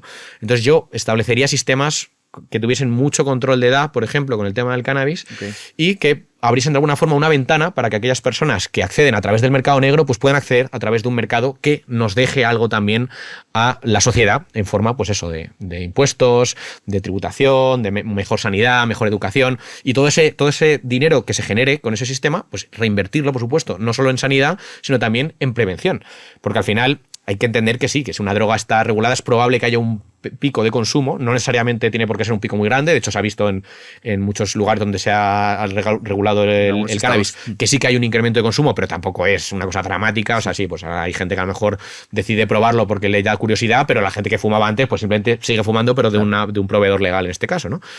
Y eso pues hay que entender que también probablemente produzca algunos problemas. Entonces todo eso, pues si se tiene más financiación para prevención, se tiene más financiación para sanidad, se va a ver de alguna forma compensado. Y no tiene por qué la cosa ponerse peor de lo que estaba antes. De hecho, yo creo que esto mejoraría bastante muchas variables, ¿no? Sobre todo variables relacionadas con salud y con problemas de criminalidad, que es uno de los principales motivos por los que las drogas muchas veces se regulan, es por eso. Porque es que al final, cuando tú prohíbes una droga, lo que estás haciendo es regalarle un mercado súper lucrativo, pero súper lucrativo a un grupo criminal, que lo va a usar pues para hacer lo que hacen bien, ¿no? Desestabilizar, generar problemas, criminalidad, asesinatos, violencia. Es que, Antón, viniendo aquí, en la M30, no paraba de ver carteles de campaña contra las drogas y el alcohol. Y un poco el plan de la Comunidad de Madrid, claro, y he leído sobre ello. De hecho, bueno, me dijeron de participar en una campaña que me chirriaba un poco. Sin haber hablado contigo y sin haber investigado tanto, me chirriaba un poco, ¿no? Porque había frases como que la culpa es tu culpa, como que echar la culpa al consumidor y que si consumes estás dando poder a las mafias o a los criminales. Y claro, esto de la campaña contra las drogas, ¿exactamente qué quiere decir? O sea, ¿en qué dirección? Parece que no vamos en esta dirección, ¿no? A ver, ¿Qué dices tú? Yo estoy a favor de que haya campañas de sensibilización y de educación pública en temas de drogas, me parece importante. Lo que no estoy a favor es de los mensajes que se están dando concretamente en estas últimas campañas que estamos viendo. ¿Por qué? Porque creo que esto es algo ya muy antiguo, que ya se ha hecho mucho en el pasado. O sea, el famoso anuncio que es súper clásico del gusano entrando en la nariz, que es de la FAD de hace 1000 años. Hay anuncios como muy típicos que eran como muy, bueno, pues muy sensacionalistas, ¿no? Que es verdad que, bueno, pues oye, están mostrando una realidad de las drogas muy deformada hacia lo negativo, que yo no digo que no llegue a ser una realidad para algunas personas, pero desde luego creo que eso hace más mal que bien. Y se ha visto, además, porque no hemos visto que la sociedad haya mejorado, pese a todas esas campañas. Es decir, mejorado me refiero que el consumo, de drogas se haya visto mejorado, se haya visto reducido o haya menos problemas por drogas por esas campañas. No. De hecho, en las épocas en las que más fuertes fueron las campañas fueron épocas terribles, épocas en las que hubo pues la epidemia de la heroína, los problemas del SIDA. O sea, no hay una... O sea, es una visión que realmente yo creo que a nivel político es verdad que vende mucho, porque a nivel político el estar como muy en contra de las drogas vende. O sea, a la gente le gusta eso, le gusta la mano dura con las drogas y tal. Orden. Pero si miramos a nivel de salud pública, no hay una buena respuesta a nivel de salud pública a este tipo de campañas. De hecho, todo lo contrario. Lo que generan primero es mucho estigma. O sea, la gente que ya es consumidora de eso, lo que hace es ocultarse porque sabe que, bueno, que le van a decir, que le van a no sé qué, y entonces eso hace que no detectemos los consumos cuando están todavía en una fase inicial y ya se detecten cuando ya es una fase muy problemática, muy avanzada, que la persona ya busca ayuda porque se ha metido en un problema, ¿no? Lo que se podría haber evitado con un conocimiento previo o con un contacto más temprano, llega a convertirse en un problema más adelante porque se ha generado tanto estigma que la persona consumidora se ha ocultado y entonces no ha podido verse, digamos, que estaba llevando a cabo esa conducta hasta ya cuando está muy instaurada y es muy problemática, ¿no? Luego también generan una dinámica que es la dinámica del cuento de Pedro y el Lobo. Vuelvo a lo de antes. Las drogas se consumen en el ámbito recreativo, por supuesto, estoy hablando en este caso, porque funcionan. Es decir, una persona que se lo quiere pasar bien, se lo pasa bien. Por eso se consumen las drogas. Si la persona se fumase un porro, lo primero que tuviese fuese una paranoia o un brote psicótico, lógicamente no volvería a tomarlo. Entonces, está la parte de adicción. Claro, pero a lo que voy es que si tú vendes el mensaje de que las drogas solo hacen cosas horribles, sí, que es, por supuesto, una realidad que puede darse. Hay mucha gente para la cual las drogas solo han hecho cosas horribles, eso es cierto. Pero estás dejando de lado el por qué la gente consume drogas. Y si dejas de lado el por qué la gente consume drogas, cuando una persona se tome su primer porro o se tome su primera pastilla de éxtasis y se lo pase fenomenal o se lo pase genial, no sé qué, en ese momento, a partir de ese momento, va a descartar por completo el mensaje que le han dado desde arriba, de que esto es horrible, que esto te va a matar, porque no se va a corresponder con su realidad. Y si no se corresponde con tu realidad, tú desconfías de ese mensaje. Y es la dinámica del famoso cuento de Pedro y el Lobo. Que viene el lobo, entonces tú dices, no viene el lobo. No viene. Y al final resulta que cuando ya viene el lobo, tú ha llegado un momento en el que ya has perdido tanta confianza en ese tipo de mensajes que ya has llegado demasiado lejos. No sé cómo decirte. O sea, Entiendo. si tú desde un principio sabes que los porros, por ejemplo, pueden efectivamente producirte todas esas cosas malas, pero que no necesariamente va a ser lo primero que vas a vivir, que a lo mejor lo primero que vives es maravilloso y tal, tú ya tienes más capacidad para contextualizar y decir, pues mira, entiendo que esto a mí me está sentando bien, pero eso no quiere decir que no me vaya a sentar mal dentro de 2 años, ¿no? Pero si a ti de primera lo único que te dicen es esto es horrible, horrible, horrible, y solamente es horrible, entonces cuando tú tengas una experiencia maravillosa vas a decir, mira, esta gente me ha mentido, o sea, me ha vacilado. Y entonces ya pasas al otro lado, que es también muy peligroso. O sea, pasas del extremo negativo al extremo positivo y eso es muy peligroso, porque entonces ya vas sin ningún tipo de prudencia, ¿no? Sí. O sea, yo creo que hay que ser equilibrados en los mensajes. Equilibrados, es decir, mencionar lo negativo, por supuesto, pero también hay que mencionar lo positivo o la utilidad, porque es que si no, la persona va a perder su confianza en el momento que pruebe esa sustancia y se dé cuenta de que lo que le estás diciendo, al menos para esa persona en ese momento, no ha sido la realidad y entonces ya no se va a fiar de ti. Se pierde mucho esa confianza y es una pena. Sí. Y además hay que tener en cuenta, otra vez más, que si tú, por ejemplo, estás demonizando una sustancia en una campaña y luego resulta que esa sustancia en paralelo se está demostrando que sí que tiene un uso terapéutico interesante en determinado contexto para determinada persona, no para todo el mundo, ojo, pero sí que lo tiene, se está generando una disonancia importante. Y la persona va a hacer caso de lo que más le interesa hacer caso. Y esto es lo que está pasando con el cannabis ahora. El cannabis, que mencioné anteriormente, que a mí me parece una droga que es mucho más peligrosa de lo que la gente se piensa, sobre todo a nivel juvenil, aunque luego sí que se puede hacer un consumo con un nivel de seguridad bastante alto, sobre todo cuando se conoce bien, cuando se sabe bien las variables, cuando una persona ya es adulta, no está hablando de 6 ni de 14 años, es una sustancia que ahora mismo tiene, por un lado, todo el elemento negativo de las campañas, que ya te digo que creo que son muy desacertadas por el mensaje que están dando, pero por otro lado tienes una línea de investigación que está diciendo, oye, el cannabis sí que es útil, por ejemplo, para determinados usos dentro de la quimioterapia con el cáncer, para el tema de la epilepsia, para algunos trastornos de ansiedad, para algunos problemas tipo de temblores como el Parkinson, o sea, sí que tiene utilidad, ¿no? Entonces, ¿qué es lo que la gente escucha? La gente escucha al final lo que quiere. Y lo que quiere escuchar al final va a ser la parte médica. Si tú desde una campaña pública coges todo y dices, mira, el cannabis se puede utilizar de forma terapéutica en determinados trastornos, con determinadas personas, tiene estas utilidades tal, pero en una persona de esta edad puede generar toda esta cosa negativa, estás siendo mucho más preciso en tu mensaje y ese mensaje la persona no va a generarle ningún tipo de disonancias, alguna vez lo prueba y le sienta bien, va a entender que le puede sentar bien, pero que le puede sentar mal luego. Es que las campañas de ahora no son así, las campañas de ahora son, si fumas, no sé qué, 100%. Estoy a favor de que haya campañas públicas con las drogas. Creo que no debemos ser ingenuos y que las drogas son peligrosas y es importante que la gente lo sepa. Pero también al mismo tiempo creo que tenemos que entender que las drogas también son útiles o pueden ser útiles en determinados contextos, como el contexto terapéutico, y que un mensaje, una campaña de información debería ser una campaña completa que informase sobre todo eso. ¿Por qué? Porque si nuestro mensaje no se corresponde con la realidad que está viviendo esa persona va a dejar de escuchar. Entiendo. Y si deja de escuchar, efecto rebote. Olvídate.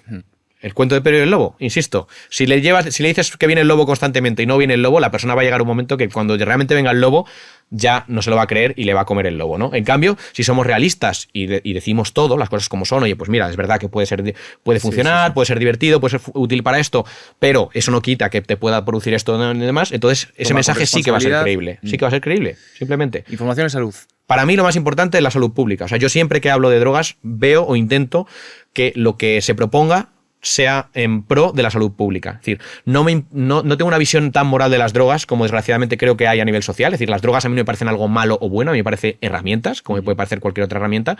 Te he puesto antes el ejemplo del martillo o una piedra, puedes usar para matar a alguien o para construirte una casa, pero al final creo que lo importante es que veamos las sustancias desde la óptica de la salud y sepamos entender que también para muchas personas parte de su salud incluye algún tipo de estado alterado de conciencia. Es que el hombre ha estado usando drogas desde el inicio de los tiempos por algo. Es decir, ¿por qué las drogas han triunfado? ¿Por qué las personas buscan los estados alterados de conciencia? Ya sea a través del deporte, a través de las drogas, a través de la meditación, a través del ayuno, a través de la oración. O sea, hay un montón de actividades humanas que son como tendencias naturales de nuestra psique, de nuestro cuerpo, y que muchas veces pues, se buscan por motivos de ocio, por motivos de desconexión, por motivos... Estoy intentando encontrar un ejemplo de algo que se utilice de forma...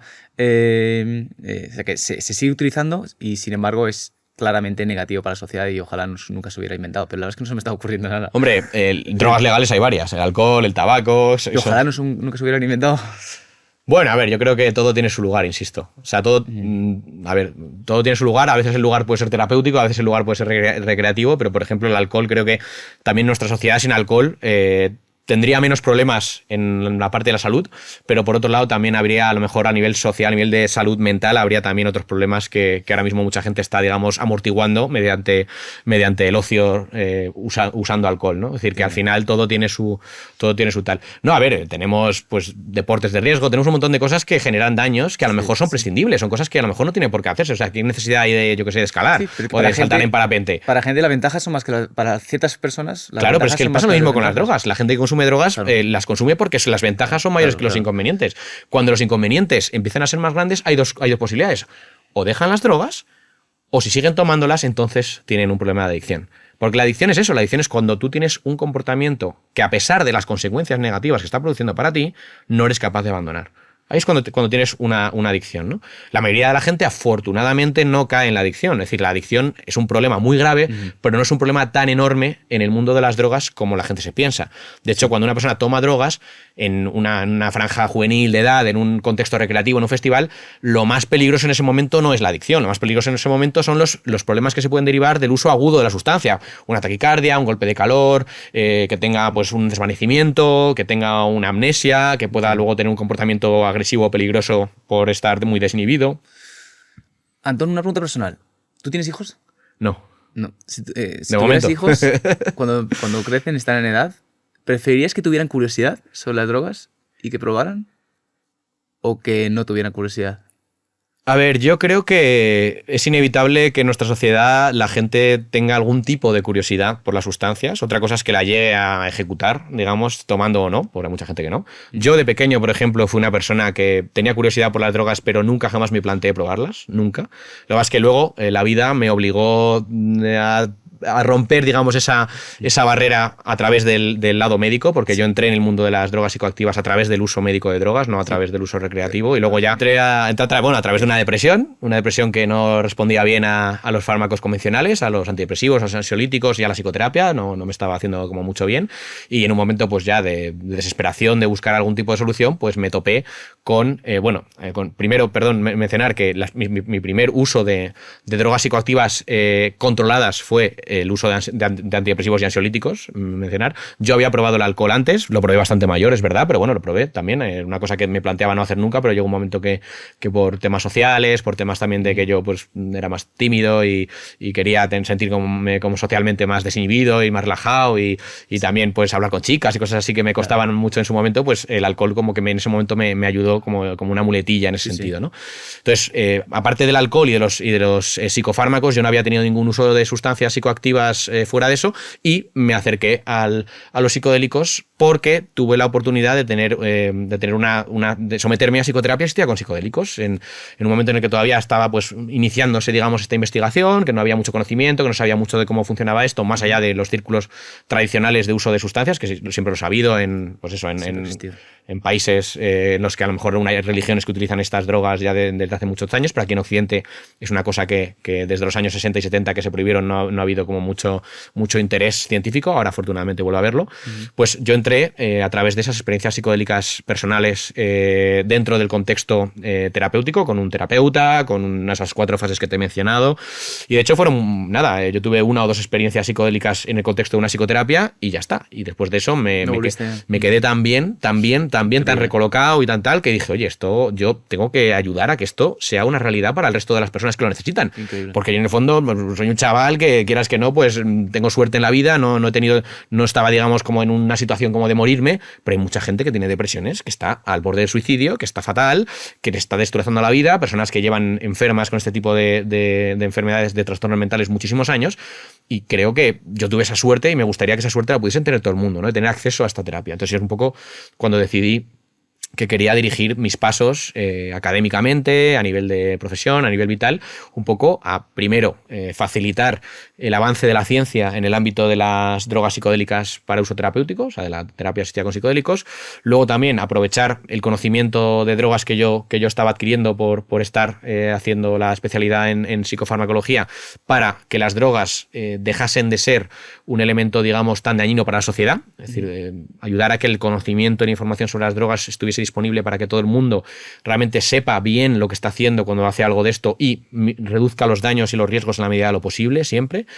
Y de alguna forma, pues, que esa fuese mi contribución a la sociedad, ¿no? Y es un poco lo que afortunadamente creo que estoy cumpliendo, al menos en el área de la divulgación, que es un poco lo que te digo antes, que yo no me considero para nada, ni de lejos, la persona que más sabe de drogas de España, vamos, ni de lejos. Ya lo dicen otros por ti. Ya hay otra gente que es mucho mejor que yo en eso, pero es verdad que sí que es verdad que estoy teniendo la suerte de que me están escuchando muchas personas, y eso a mí pues me hace sentir súper orgulloso y súper agradecido, ¿no?, hacia ellos. Te digo que me has abierto mucho de mente, muchas gracias. Me imagino que has recibido críticas. Evidentemente, bueno, mira.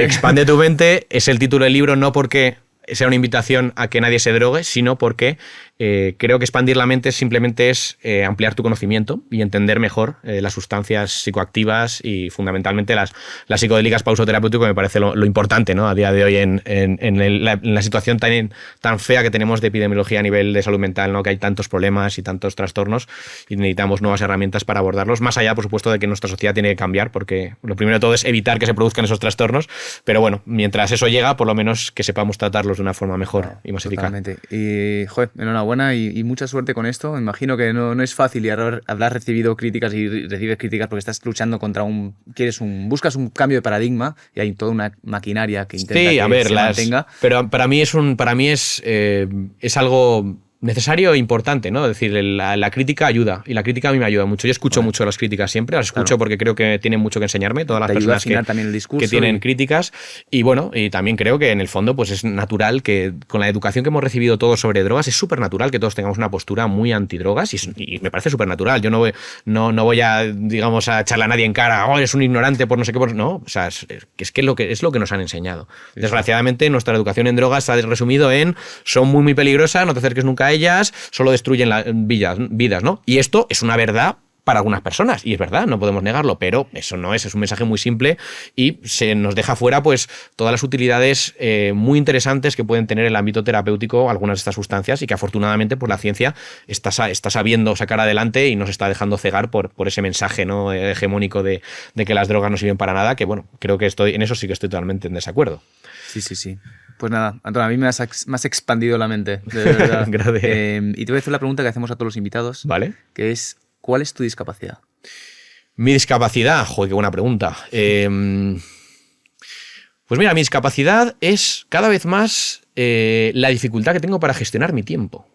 Creo que es una discapacidad que me impacta muy negativamente en mi vida, y que, joder, ojalá pudiese gestionar mejor mi tiempo como veo a la gente hacerlo, y yo me siento como un poco incapaz, siempre estoy todo el día liado, pero luego no soy tan productivo como me gustaría, y me agobia y lo paso mal, ¿sabes? Es una cosa absurda, pero es pues como... Mira, aquí en esto sí que hay exceso de información y sí que hay herramientas, al final es cuestión de entrenarlo, pero sí, es que cada uno con su tema. Sí, cada uno con su tema, por supuesto. Todos tenemos... pero todos tenemos, desde luego. Todos tenemos. Y te viene bien con todo lo que tienes encima, macho, y con todo lo que estás haciendo. No, tengo que trabajar mucho en eso, mucho en eso, y es una cosa que probablemente nunca llegue a domar por completo, porque yo creo que es algo que veo también que puede ser incluso genético en mi familia, el tema del tiempo, y bueno, pues, pero bueno, que es así puestos a pensar sobre la marcha, creo que esa es la cosa así primera que me ha venido a la mente, que más me molesta últimamente en mi vida. ¿No hay una droga para esto que te ayude? Hombre, los estimulantes ayudan a estar más concentrado,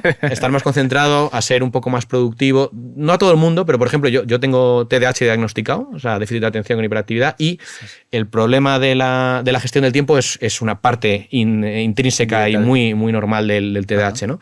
En el caso de los estimulantes de uso farmacéutico, como por ejemplo el metilfenidato o la lisdextroanfetamina, que son como los dos fármacos que se utilizan, sí que mejoran tu capacidad de gestionar el tiempo. Te dan más estructura mental, más capacidad de ejecutar y menor ceguera temporal, que es lo que se llama, que es un síntoma típico del TDAH, que es básicamente que dices, bueno, tengo una hora, tengo tiempo de sobra, y de pronto cuando te quieres dar cuenta, no lo que haya pasado, pero es que subestimas mucho el tiempo que te lleva a hacer las cosas. Te crees que las haces mucho más rápido que y luego te llevan toda la tarde. Lo que tú crees que te iba a llevar 20 minutos, al final te acaba llevando toda la tarde, ¿no? Esto lo que has dicho, las cosas que has dicho no es el Adderall, ¿no? Sí, Adderall, lo que pasa es que en España, en Europa no está autorizado el Adderall, que es, porque está utilizado mucho en Estados Unidos. Anfetamina pura. Aquí en España lo que está autorizado es una prodroga de anfetamina. ¿Qué quiere decir esto?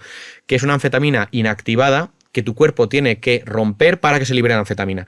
¿Esto por qué se hace? Para evitar que se pueda abusar de ella. ¿Por qué? Porque si tú te tomas la pastilla de lisdextroanfetamina, entonces tu cuerpo va a romper la unión entre la lisina y la anfetamina, liberando la anfetamina, y eso va a ser un proceso lento y progresivo que hace que te dure mucho tiempo el efecto, pero que no tengas un pico como de euforia, ¿no?